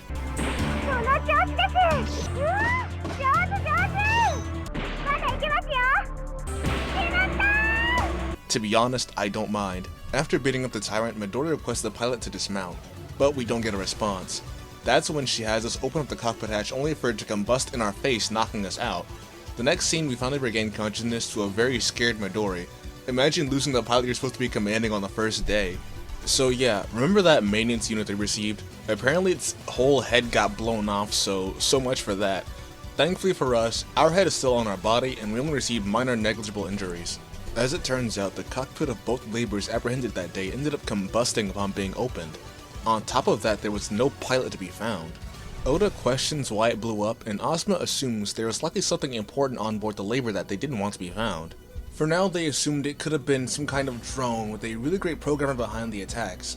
Home of the Sea claiming responsibility without any proper proof. Somehow, Midori doesn't know about them, so Shige gives her the rundown. I guess this works to introduce the player into Home of the Sea, but getting into Patlabor via this game sounds like a bad idea. Anyways, Goto calls up Matsui for something before we get the next newspaper clipping. Lovely. Back at the hangar, we see Unit 3 has its new head from Patlabor 2. Timeline discrepancies aside, I don't know, I wish we kept the first head. I prefer Unit 3's head from TV in the new files, sue me. Shige says it went through some upgrades as well, so its overall performance has improved, and it's ECM equipped as well. But I'm not sure if that's an added game mechanic, and I never actually checked to see. Anyways, Midori is starting to adapt to life of a Section 2 member. The topic of the Shanghai restaurant coming up. She would then offer to take everyone's order and call up the restaurant to place it, just like Noah and SV2 wiped out. Also, yeah, everyone orders the same thing from last time. And if you're aware of the original episode, as to be expected, the orders never came. Oda starts to lose his mind over the delay while the owner explains the issues with the delivery itself. Apparently, a laborer shows up to steal the order every time. Asuma assumes this is some terrorist action targeted towards Section 2 to deprive them of subsistence. The team decides to devise a plan to apprehend the thief and get their food. Of course, they need bait, which turns out to be Oda, who would don the outfit of the delivery boy and ride off into the distance. This draws out our thief and his boxer, who we proceed to beat the brakes off of. After the ordeal, it turns out that Asuma was right, the criminal was indeed part of Home of the Sea. However, he caused trouble within the organization, stole a boxer, and fled and hid out in the reclaimed land, sustaining himself off the orders of Section 2 in the Shanghai restaurant. Another mission completed. The next scenario starts off with Midori and the Ford watching wrestling on TV, hearing that famous wrestler, Hercules Mask, is retiring. As we continue to watch, I think we get a little too into it, and Noah walks in on Midori performing what I believe to be the Cobra twist on her partner. Of course, Midori quickly has to inform her that there is no salacious activity going on in the standby room and we're just wrestling for fun. Though the idea of this thing being into pro wrestling is still quite humorous to Noah. The next morning, you and the boys are woken up by a mobilization order, a labor stolen by an intoxicated criminal. Probably a situation all too common to Goto. Though there's also a labor appearing at the Kawasaki petrochemical plant that requires the attention of Team 1 and 2, Goto's seeing this as all too coincidental. Yet another situation where it's just you and Midori who are gonna figure this out. So now we're going up against the Hercules this time, and it appears that this one is being piloted by a drunk wrestler in a mask. A masked wrestler. In a Hercules. No way. When he knocks you down, he throws his arm up in the air, but I swear when I first saw it, I thought I was hitting that Hercules pose. After pinning the labor to the mat, it turns out it really was Hercules Mask, who swears he's sobered up now, and Midori is a little disillusioned seeing he's a normal person. We learn that Hercules Mask started drinking after being out of a job, and for some reason someone lent him a labor thinking it'd make him feel better. You're depressed and you're drinking because you lost your job? Here's some alcohol in a semi-truck. As to be expected, the only kind of madman who would do such a thing would be terrorists, who were also at the petrochemical plant that day too, using the man as a diversion. Either way, he did the crime, so he may have to do the time. And it's time for us to get our reports in too. Anyways, after this, it seems Midori isn't feeling pro wrestling anymore. How unfortunate. Saying how not to dwell on memories and there are other strong people out there too. Upon being asked who this person in question is, she's a little shy to answer. Mission complete, opponent game ended. Goto and Matsui will be meeting in the office to discuss the exploding liver cockpit incident. Apparently the explosives used were way too potent for anyone in Japan to actually possess, aside from the self-defense force in the US military. A satellite communications antenna will also be found as well, not the kind you'd put on a labor though. Meanwhile, outside we'd be having a little cat's cradle session in Ingram Unit 3. Side note, the Ford is quickly rising in skill level. I don't think it's been that long. We're back to Krishna Amarnath using his personal computer, probably up to no good. He then gets a call and immediately opens up with it being a curry shop, before it turns out the caller is from the security bureau and requests to pick up immediately. Midori would also be visiting to check on him, yet at that moment we'd see exactly what Krishna was doing. Shige reports a hacking was happening right at that moment, the device that tripped up their program being a cell phone, making it hard to locate, though it states the agent program should be retrieving the necessary data by that point. Suddenly, mobilization. But unfortunately, Midori isn't anywhere to be found. She would still be visiting Krishna and would ask what his job is. After hearing this, he asks what if he said he was a thief. and very bluntly she says, "I'd arrest you." She then points out the cigarette in his hand, asking if the flame burns his fingers. This leaves Krishna to clarify that it's prosthetic, him losing his actual ones in the middle of a conflict in his home country along with his friends and family. Then, two men in black appear in the room looking for Krishna to Midori's surprise, Krishna informing her that there's public security and they're looking for him. He then holds Midori at gunpoint and threatens them with her life, an unmanned tyrant coming to his rescue. That's when he has Midori put into the cockpit of the machine and says that the White Knight will appear to save the princess, and next time they meet, he'll be her opponent. Division 2 finally arrives to assess the situation, and Goto volunteers to command Unit 3. And from the cockpit of the tyrant, we hear cries of a worried Midori, who tells us to hurry up and save her. Of course, due to our command being in that machine, we'll have to be careful with how we approach stopping this rampaging labor. We quickly rescue our damsel in distress before the tyrant can blow its top. Midori is surprised that she wasn't reprimanded for being in the position she was in. Kumagami tells her that she gave them some important information, Noah telling her that she didn't do anything wrong and she just wants to help somebody. On the other hand, Shige is feeling down because the agent program has yet to return. We get another special scene featuring none other than Krishna, who mentions something about improving some kind of feedback system. Mission complete. Next we have Matsui reporting information to Goto gathered from recently arrested Home of the Sea members. Apparently some group from overseas is converting the laborers into drones. No one knows much about the ringleader or where he came from, just that he brought all these parts with him. This is where Krishna's identity is made apparent. Full name Krishna Amarnath, born and raised on the battlefield that he was drafted into. At the young age of 14, he lost his parents and siblings in an artillery attack, along with his finger. Because of this, he was sent to a rear facility. Soldiers who can't pull triggers are useless, as they say. At the age of 17, he studied electrical engineering in the US and graduated from his doctoral program at the top of his class. He then defected to the US and joined the military as a technical officer. Truth was, the military wanted his talent.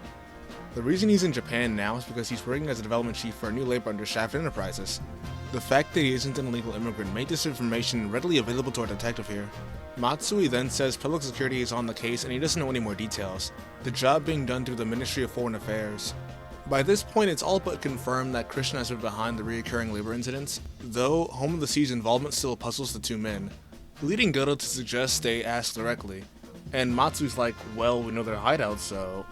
Anyways, now we're greeted to the scene where two men appear to be pursuing Krishna, sending an entire assault team after him and demanding to eliminate him if need be, goddamn. Anyways, Goto relays to the team that they're tasked with going to Home of the Sea's hideout, take control of it, and capture their labor engineer, a key witness to the previous labor incidents. He would also inform them of Krishna's history, though Shige would immediately come barreling into the room announcing that his agent program has finally returned with some important information. Specifically, the location of the hacker. Goto is appreciative of the news, stating that they've just solved two cases at once, their hacker and the culprit behind the labor drones. Next, we're treated to a scene of the assault team sent after Krishna, who looked to have taken on a boxer that was probably defending him. Though, before they capture him, something starts to happen to their labors, the labor system going out of their control. This incident probably has something to do with the out-of-control laborers indiscriminately destroying their surroundings.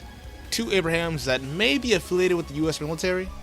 Goto deduces that they might be here to arrest Krishna, and their indiscriminate destruction is likely his doing. If they want to ever catch Krishna, they'll have to stop the rampaging military laborers themselves.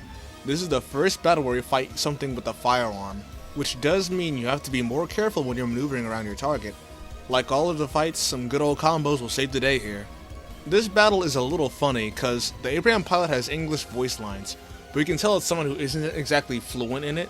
No offense, my Japanese isn't as good as this person's English, but the pilot constantly saying sorry and asking if we're okay comes off as more snide than the intended given tone. Are you okay? Sorry. There are also voice lines I just don't even understand at all. We give the Abrahams a good old 1-2 and return to base. Goto mentioned Krishna escaping once more. Apparently the heads of the Public Security Department and the Public Safety Departments are butting heads too, both competing over a Superintendent General position, this case being their golden goose. Sometime later, Kumagami wonders if the situation had been staged, Goto not being convinced of the possibility. He points out the fact that the two Abrahams were indeed running on that same mysterious program Krishna worked on, which leads Kumagami to propose the idea that all the labor attacks were done in an attempt to gather combat experience under the guise of terrorism. Goto is still concerned about this hypothesis. If he's already part of the US military and requires such information, he wouldn't need to hide behind Home of the Sea. Kumagami then brings up how usually when collecting data from labors, a support vehicle is usually present at the scene. Such vehicles weren't there at the time of the attacks. That's when the idea of a satellite system comes into play. A military data link system. Krishna is behind the development of a brand new labor, something that likely needs to be large enough to gather and process information from said system. Goto states in the chance that he'd have left the military, he'd definitely leave behind something only he could effectively control, and serves as a control tower for the other frenzying labors. Knowing the US military wouldn't dare say a thing about Krishna's new toy, that leaves them with just one option to stop the chaos for good: find and capture Krishna. Mission complete. Next, we're back to Krishna overlooking some kind of computer, finding something strange. We then see Noah and Midori mulling over the idea of another deployment that day. Everyone is still on edge about the crazy labors and beach house being afoot. That will be when they get multiple reports at once of rampaging labors, something the team finds extraordinarily strange. Another reason for Team 3 to act independently of 1 and 2. What follows is 2 back-to-back battles with labors in this destroyed housing district, one against a boxer and one against a Taisho. Afterwards, we're told in total, 4 labors had been apprehended that day. However, as you may have noticed, the second one we fought had a criminal in it, who was taking the opportunity to cause some trouble amidst the drone labor attacks. However, regarding the others, these ones acted differently. For starters, when we beat them, they never blew up like the others. Not just that, but they tried running away instead of fighting us head on. It's confusing considering the presumption behind the exploding copkins were to cover their tracks, calling into question who or what specifically is telling these laborers what to do. Soon, Shige arrives to bring clarity to the situation, informing us that all the labors today were undergoing some update to their operating system, some type of external program intervening and possibly transferring itself into the operating system. The source of the program transfer? A US military base. Goto immediately would call up Matsui about his findings. Another mission accomplished. We then find ourselves at the location given to Goto, Midori wondering if they'll really catch Krishna here. Goto mentions something about Home of the Sea's thoughts on Krishna, mentioning something about the nature of the organization changing. Apparently, they started to move on from disrupting the development plans such as the Babylon project, and opted to focus on informing the public and spreading awareness. The radicals that used to bear the name of the organization being expelled from it. This line is interesting because it definitely shows the world of Patlabor slowly evolving as time goes on. This story probably takes place in 2001, 3 years after it first began, but 6 years after things like the Babylon project went into full swing. It definitely isn't an extremely long time, but it shows how people change their strategies when trying to win the public favor.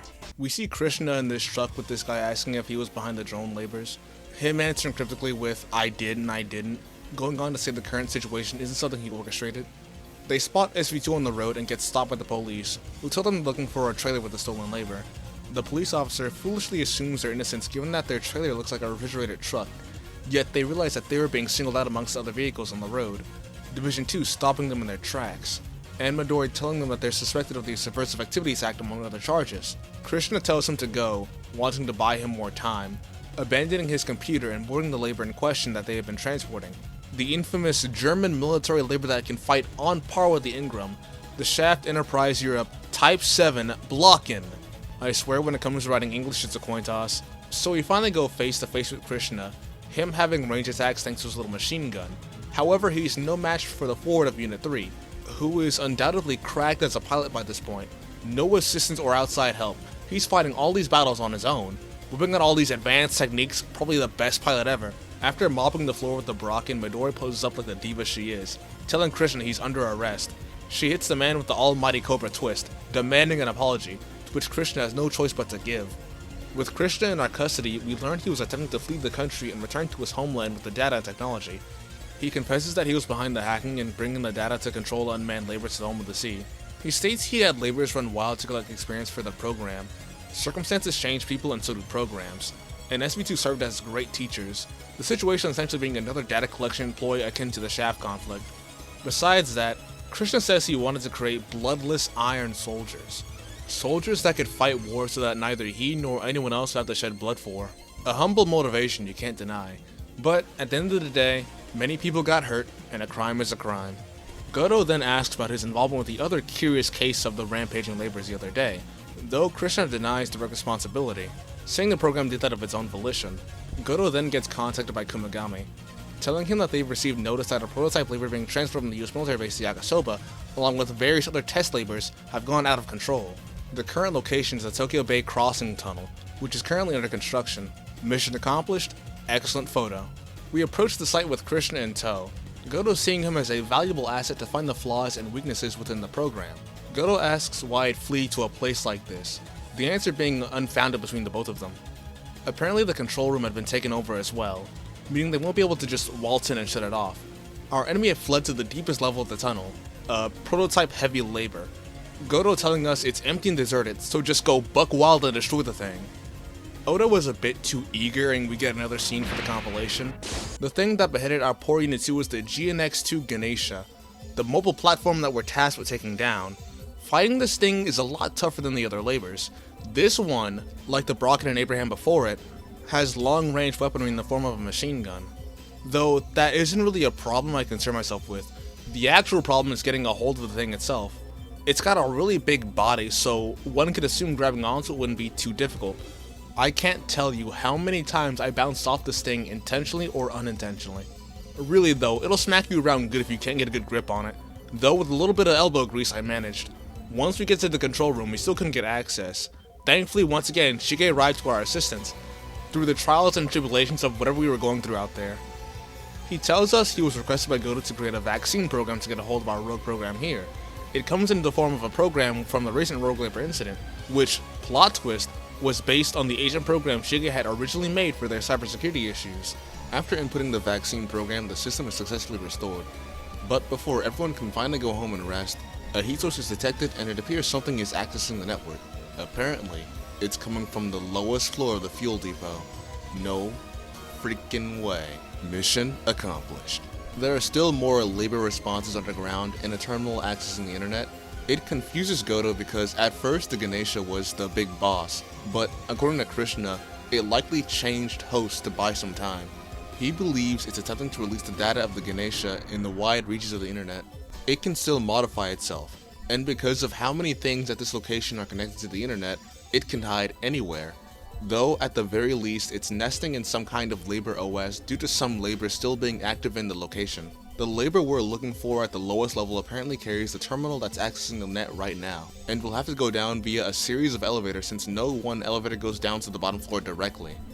Asuma would inquire why can't the security laborers do it if the system has been restored, but Shige states that while the system is restored, the laborers are still acting independently of it. It leaves us with no choice but to descend through each floor and dealing with the security. The team plans to fight through each level and resupply before the next, backseating Oda due to Unit 2 being busted up. The first labor up is the Abraham again, nothing too crazy. After dealing with it, we step onto the next elevator, where we're greeted by a Brocken, nothing we can't handle. The next floor is certainly a surprise. We get ambushed by none other than the black labor, the Griffin, just sitting here at the fuel depot. Everyone is shocked and surprised. This was the thing the program was likely hiding away in so deep underground. The fight isn't too difficult, but seeing the Griffin perform flash kicks and Tatsumakis are amazing. The idea of Unit 3's pilot being able to take this thing on is hilarious too. We just fought a gauntlet against a bunch of military-grade laborers, and now we're going toe-to-toe with the Griffin. I'm sure in the story it's implied that the other units help out, but from our perspective, this is all us. Anyways, we take down the Griffin and Unit 2 arrives fashionably late. Way to go. Well, it's about time we get out of here as the fires around don't react quite well with the fuel in the area. We safely escape to the surface in one piece, Krishna admiring our resilience. Goto asks if the program is finally dead, and Krishna states that if it didn't die, it wouldn't be doing any more funny labor business. It's likely the thing would retreat to the outskirts of the internet, afraid of humanity and wanting to avoid them. As Matsui arrives to pick up Krishna, he states he was just there to see how far the program could go. Mission accomplished. We're all finally back at the station and everyone's still beat after a long night. Noah wondering where Midori and the Forward are. To which Goto says we went to pick up Unit 3 after once again went into Hachioji for repairs, this time for electrical equipment. Shige says he still needs to transfer the Ingram data, something he'd been neglecting to do up until that point. The team still wonders about the state of the program and if it really did die. But with no rogue labors running about, the proof is in the pudding. That is, until Unit 1 suddenly springs to life. Shige forgetting to fit Unit 1 with the antivirus software.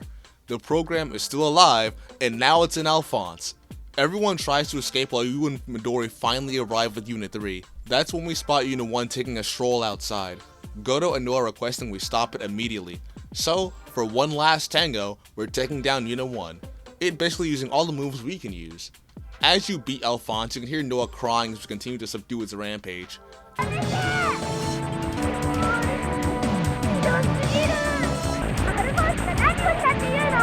You can also just rub the salt in the wound and just do this.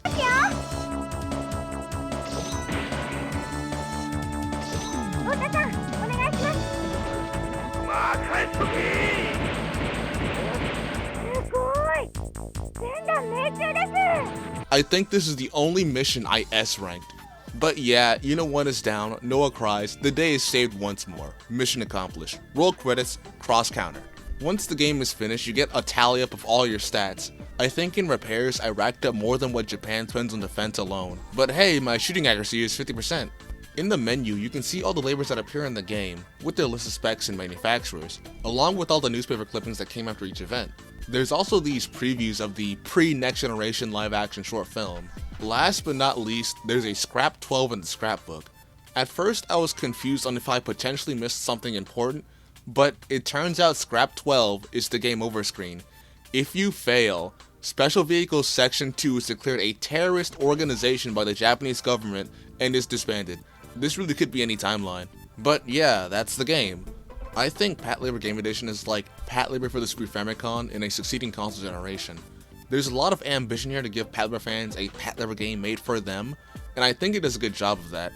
Working off Patlabor's concept, trying to find a way to make a Patlabor experience that feels like Patlabor is difficult. We're not going to be seeing any kind of armored core movement, well, I guess nothing fast paced. The quick time event system is nice too. I think it works well trying to string together different attacks to make long combos and do as much damage as possible. It does make the game not too difficult, but I never found it tedious. It's 100% a step up from the BS I was doing in the previous versions. I guess another thing it shares with Patlabor SNES, unfortunately, is story. I'm sure you probably picked up on it too, but this is basically Patlabor the movie mixed with the Griffin incident. Rogue labors acting on their own due to a program, and the act of collecting data from Division 2. I know it's likely just fan service, but the final boss being the Griffin with said data is definitely not helping the case here. I guess Krishna's story is interesting, probably touching more on the ongoing conflicts in the Middle East, at least I think. Krishna has more South Asian Indian motifs, so it's confusing. And how he likely saw military labor application as a solution to prevent meaningless death and bloodshed. Coming up for a plotline for a Patlabor story must have been difficult after the second movie. I still think he, along with our newer backup character Midori, are interesting additions to the cast. Honestly, I wish Midori was canon, but it's clear this timeline is another weird amalgamation timeline before they were basically established years later. Azumi Shima wishes she could be Midori Suratani. As for the soundtrack, I think Patlabor for the Super Famicom still reigns supreme. The music for this game isn't bad, but when I hear it, I feel like I'm 6 years old and I load up B-Smile Island.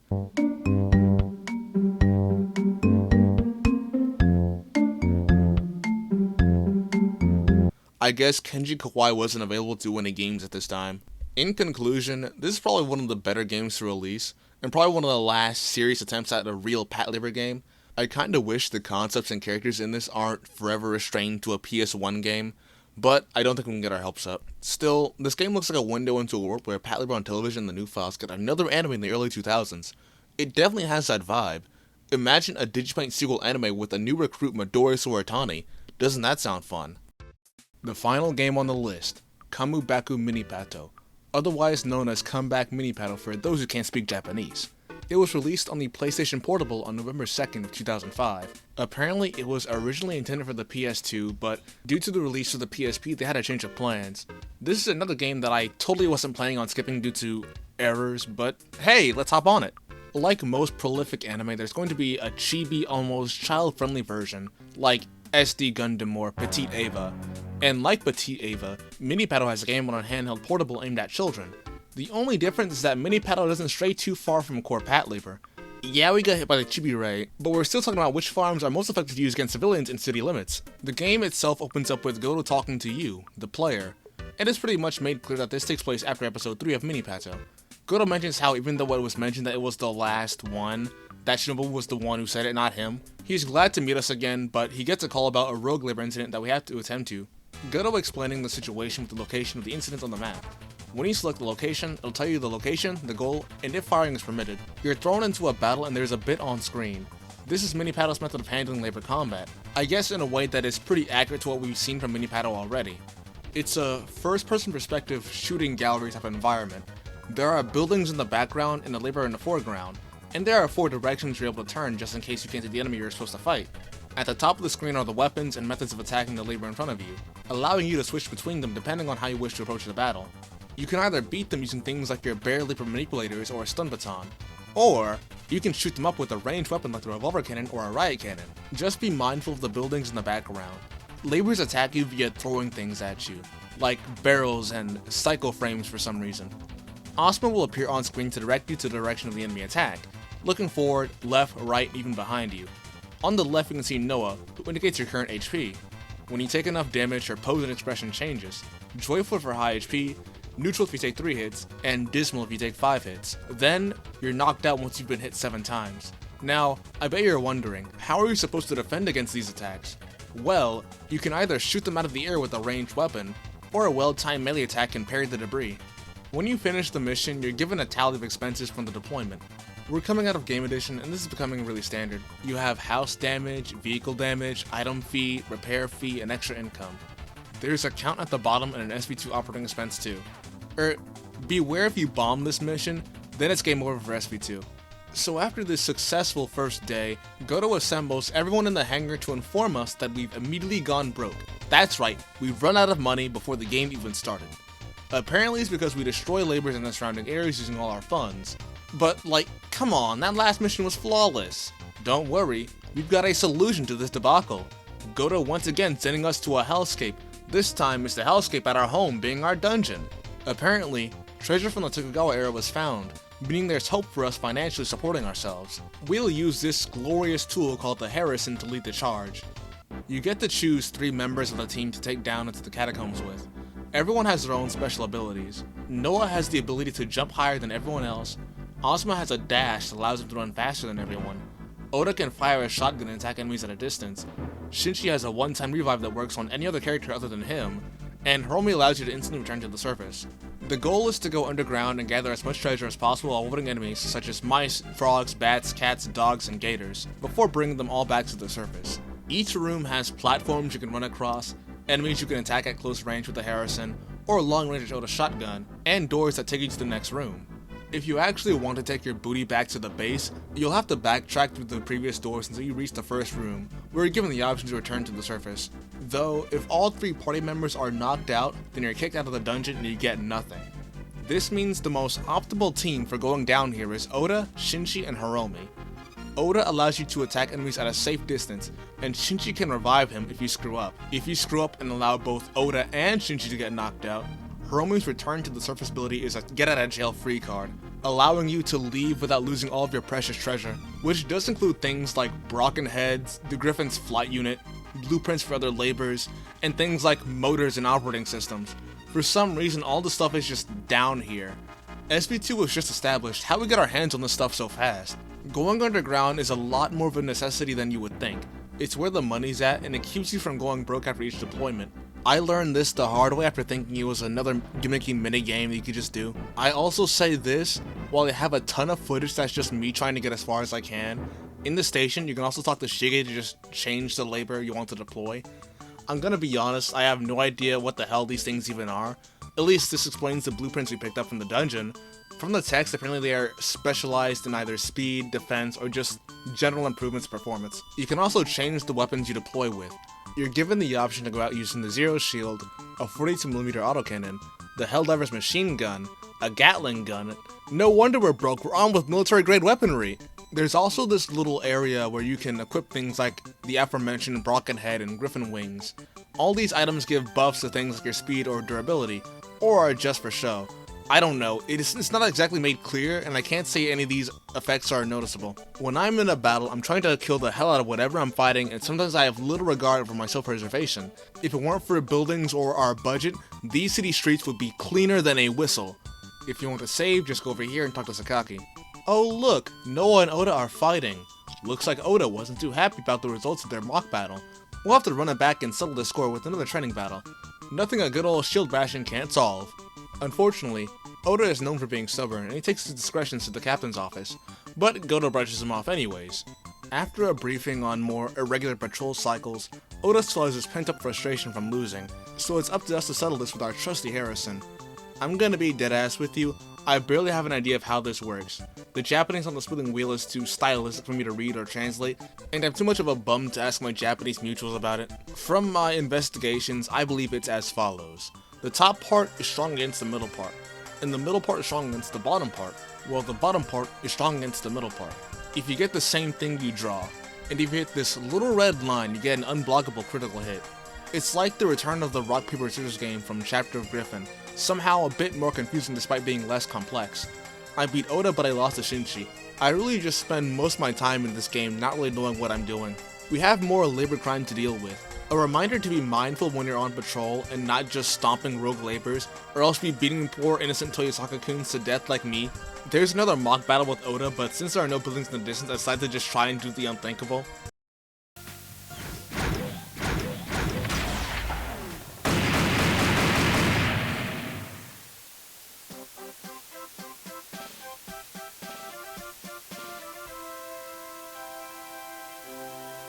I can't believe I got away with that. Anyways, what you've seen so far is pretty much the entire gameplay loop. When you're at the station, you're walking around and seeing if anyone has any problems, which are either solved with domestic violence or splunking through the underground. Hiromi needs a key to the Geofront maintenance tunnels and they're somewhere down under. Better get that shotgun ready. Asuma enjoying peace and quiet a little too much. Better whip that boy back into shape, this is the labor corps. When you're not doing either of those, you're going down the depths to keep SB2 out of the red, or just doing patrols where you're taking down labor swiftly and hopefully efficiently. Now I know what you're thinking, what's the story for this game? I'll say this, you've definitely heard it before, especially if you're watching this video. There are tons of rogue labor incidents happening, but don't worry, it's not Haas this time. A recording device will be extracted from a runaway labor and will be analyzed by Shinji, and apparently there's a program that causes Haas to go out of control. Yeah, I flat out lied to you.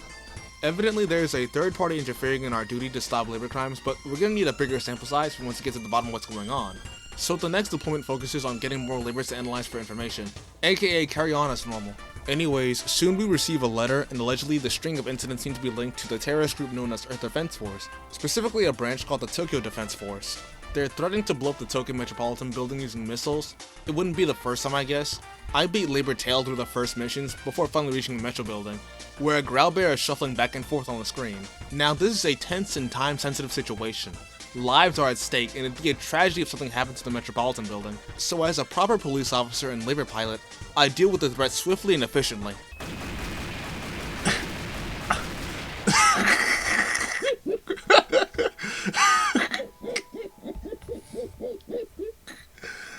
Surprisingly, this mission was treated as a success. Goto even says the building was spared. I could have sworn I destroyed like 12 different offices while fighting that Growlbear. It's not just the fact that it was considered a success, we were given a brand new labor to use. We were rewarded for that. Besides that, Noah waltzes into Goto's office where he has more to say regarding the past labor incidents, reiterating that it's not exactly Haas that's suspicious, but, in accordance to the findings of the maintenance team, a chip, and not the kind you eat. It's not a rare chip, and many manufacturers have already used it. The Shogun chip by Edo Saiki. There's probably a pun in that. Anyways, Goto suggests we need a bigger sample size, and to find said chips in discarded labors that are likely to be in the underground. We return to the depths, blasting our way through the underground, picking up treasure and dodging danger. Got into a little bit of a scare into the end, but we still got our Shogun chip. We bring it to Goto and he tells us to keep this information under wraps. Not like I'm able to leave this place anyway. Because of it being somewhat linked to Haas, Asuma's feeling down, so Goto tells us to whip him into shape. I think I had this coming. You're basically tasked with improving morale. Asuma and Oda blasted me, but I made up for it with Shinji and Hiromi.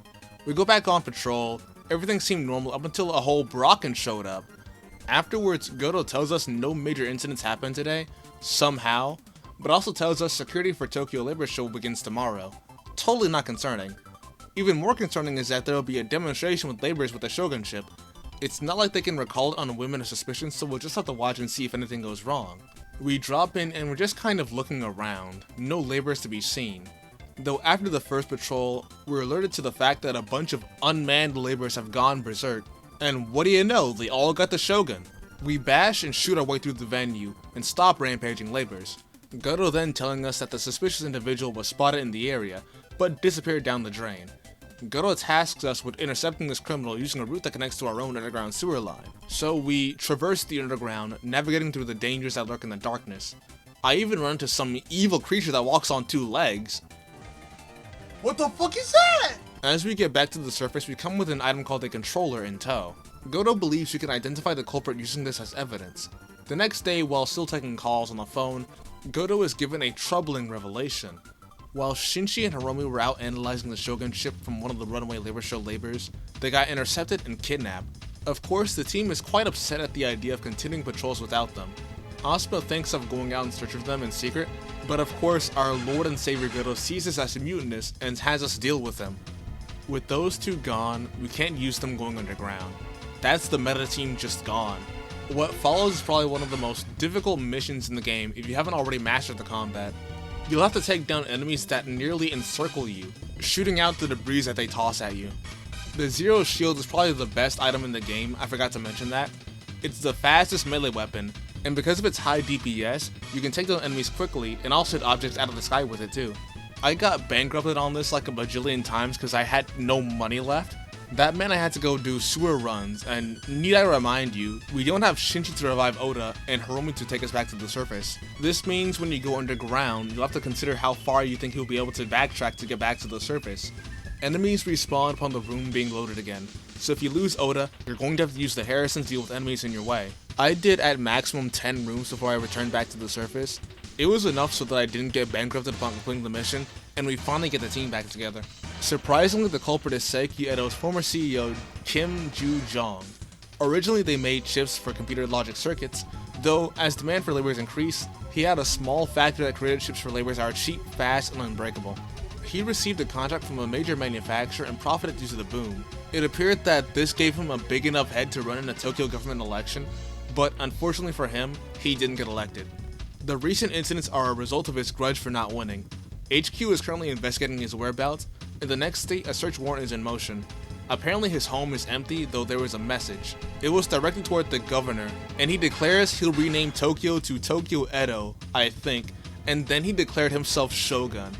If that wasn't bizarre enough, he's holed up in the rebuilt Ark.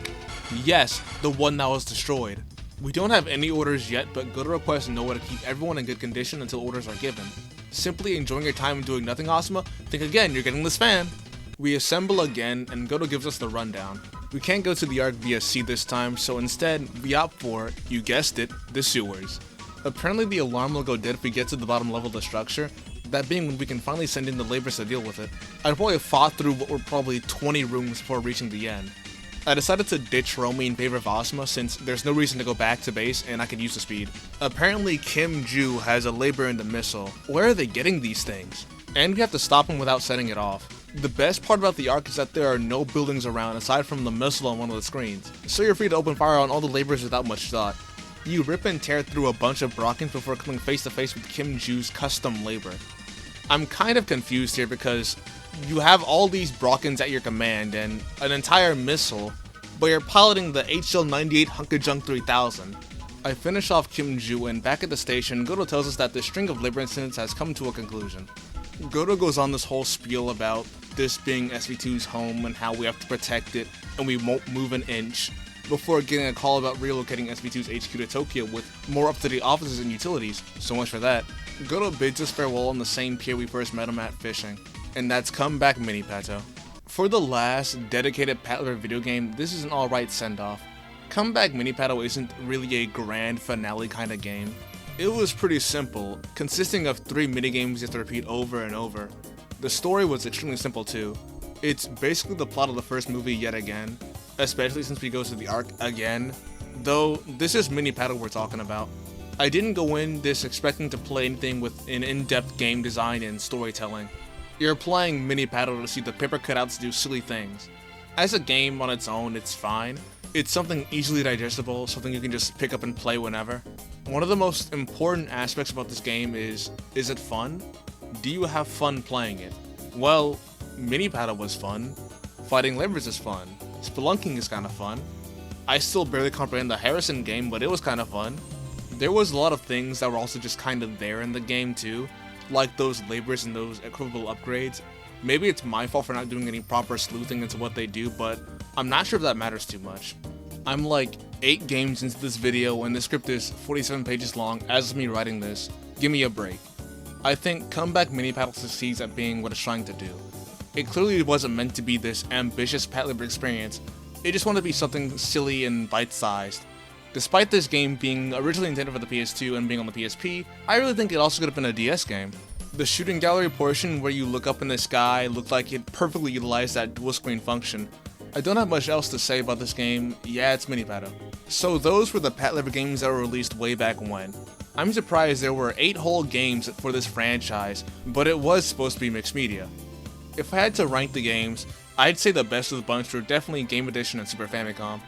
They were the most ambitious games and showed that there really was an attempt to give Patlabor fans something really good to play. Building on top of pre-existing lore and adding interesting characters I kinda wish were in things like the manga and anime, Midori Suratana We Don't Deserve You. After those is Operation Tokyo Bay, a city building game with surprising difficulty yet requires you to really think if you want to beat the game. So much so that I wish there was some kind of remake or remaster they could do to refine and streamline the game. I'd say it's only held back by the fact that the new labors just appear so late. It's called the AV5 Magnum. Why does it appear in 2007 and not 2005? Then there's Comeback Mini Pato, Chapter of Griffin, and Patlabor Game Boy. I had the same level of enjoyment across all these games. Chapter of Griffin on its own isn't much of a game, but the sprite work and the content made me want to give it a decent rating. Patlabor Target Street is a really silly game that barely takes itself seriously at all, but it's still decently made aside from the weird balancing choicing and password conundrums. Then there's Patlabor for the Famicom. I'm sorry retro gamers, I'm not from that era, and I don't play games from that era all that much. I didn't have a lot of fun with this game, and I just wanted to get it out of the way. It's Patlabor for like half the game before we start seeing the darkness that lurked beneath the surface. Patlabor Genesis, yeah, this game is extremely evil. One of the redeeming qualities is that it has Izumi Shima, even then she is evil to an extent. You're only playing this game to either experience it for the first time or to know true pain. There are other games with Patlabor like Super Robot Wars Operation Extend and City Shrouded in Shadow, but this video is long enough and crossovers can be covered on their own. Before I go, I do say I have my own idea for a Patlabor video game. It's a pipe dream, it only comes true if Headgear decides they want to be ambitious instead of re-releasing an old game, just making like a little gacha game or something. The main premise is that you're a new cadet and SB2 is being established for the first time. It takes place in maybe 1997 and you start off with labors like the Gorilla and the Oscar. It's your job to go on deployments, keep the streets labor crime free, assist with rescue services, and other things you're requested to do. You have a responsibility to keep things going on at home base. Every day progresses as time perpetually passes by, and it speeds up when you do activities like training outside, cooking for your team, or doing convenience store runs. The latter of which affects what could be a morale system. If your team and maintenance team are well fed and taken care of, performance on deployments become more efficient. How you return from said deployments affect morale as well. If you come back with little damage, then the time it takes to maintain and fix up your machine for the next outing is shortened. Always come back with a damaged labor and it's lengthened.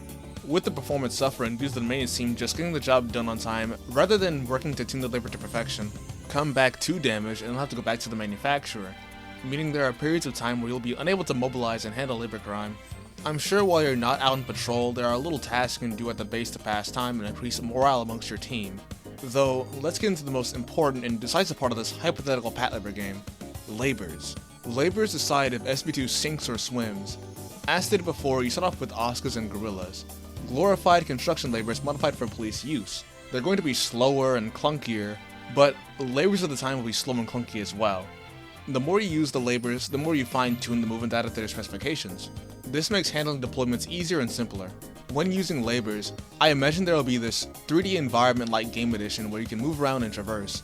When piloting your patrol labor you have 2 modes, Standard Operation and Combat. Standard Operation allows you to move around the area, possibly grab and move objects with your manipulators, just standard labor work. Though when handling labor crime you can switch to Combat mode. where lots of movement options are swapped for combat ones. Punches and kicks. You can equip the baton and string together combos that can be refined through training. Revolver cannons where you can aim and shoot. That among other tools you can come equipped with, depending on the mission. Tools on their own have their own upkeep, so you have to use them effectively if you want to keep morale up. Patrol labor utilization on the field also comes with other things you have to keep in mind. You have to make sure to cause as little environmental damage as possible, or else it'll leave a bad impression on the public, costing you funding and support. You have to make sure not to draw out fights because it will eat away at your battery. Your methods of taking down laborers also leaves an impression on the public too. When they are stopped quickly with little damage to you and the enemy labor, people will have positive opinions about SV2. If you handle things quickly but still a little violently, then it's still okay, just make sure no one gets harmed and nothing is destroyed. If you handle things violently and take a little too long, maybe causing some damage to the surrounding area, you get negative reception. Things such as using the revolver cannon a little too much also affect public perception. If you manage to keep up a good reputation as time goes on, you'll have the opportunity to upgrade. Upgrading this hypothetical game has its pros and cons. For starters, you have to start training new data for the machine, building up that fine-tuning you had on the previous labor. And for a period of time, repair costs and maintenance time will be increased as mechanics have to get used to working on a new labor. You'll also have to worry about using it effectively on duty. If you get a brand new labor but you show an inability to take down the labor efficiently and in a timely manner, there'll be public backlash because their tax dollars are being wasted. The first few months of getting a new labor are important. You'll have to adjust, but it won't be long before you get back into the groove of things. You'll also get new equipment depending on which labors you receive. I imagine the progression would be Gorillas and Oscars, with Pythons somewhere in there, the Ingram, the Economy Ingram in the Mark II, the Peacemaker, the Valiant, and maybe even the Magnum too. I imagine there could be little tidbits like the Economy Ingram allowing for maintenance to be really cheap and fast, low expectations from the public, at the cost of performance, with the Mark II being the well-rounded version. The Peacemaker having a neural network system that could allow you to completely negate touching debris and nearby obstacles so you can just fight however you want to. The only issue is that your movement gets limited if you're too close to a wall or something, though the Valiant can have a much more improved version of it. I could also see different variants of labors being around, with the Type 0 being an optional labor and maybe the AVRO. They can do this with all the labors. By the early to mid 2000s, you're basically just coasting along, you've got lots of movement data and a happy team, and you can handle labor crime however you want to. I don't have much for a story or a campaign, but I can say that we probably shouldn't do unmanned labor incidents again. I can say it'd be pretty cool if there were these events involving experimental labor such as the Phantom and the Griffin ambushing you when you least expect it. Since the anime caught up to the manga, they couldn't adapt the rest of the Griffin arc as it had yet to be written, so they had to make their own conclusion in the new files. However, in the manga after the Castle Gate fight, the Griffin was pretty much a random encounter boss for Division 2. They'd be trying to settle some labor crime, and all of a sudden it'd just be there. That'd be pretty cool to add to the game, just casually performing your duty at night. They are suddenly locked into battle against one of these labors where the goal is to at least survive. Outside the campaign, I bet they could add some kind of endless free reign mode where you could just maintain a species for as long as you want. I think some other side content like dungeon crawling in the catacombs of the Flame Land would be cool too, where you essentially just dodge all the booby traps in search of hidden books and terminals that could give you interesting lore in the world of Patlabor like the Babylon Project. I'm no game designer, and this can all be summed up with things I think would be cool. I always make hypotheticals. I doubt this game could ever feasibly exist. I don't even know if another Patlabor game is on the table at all. Well, nothing stops us from hoping. If you made it this far, then holy crap. But anyways, like, subscribe, and I'll be seeing ya.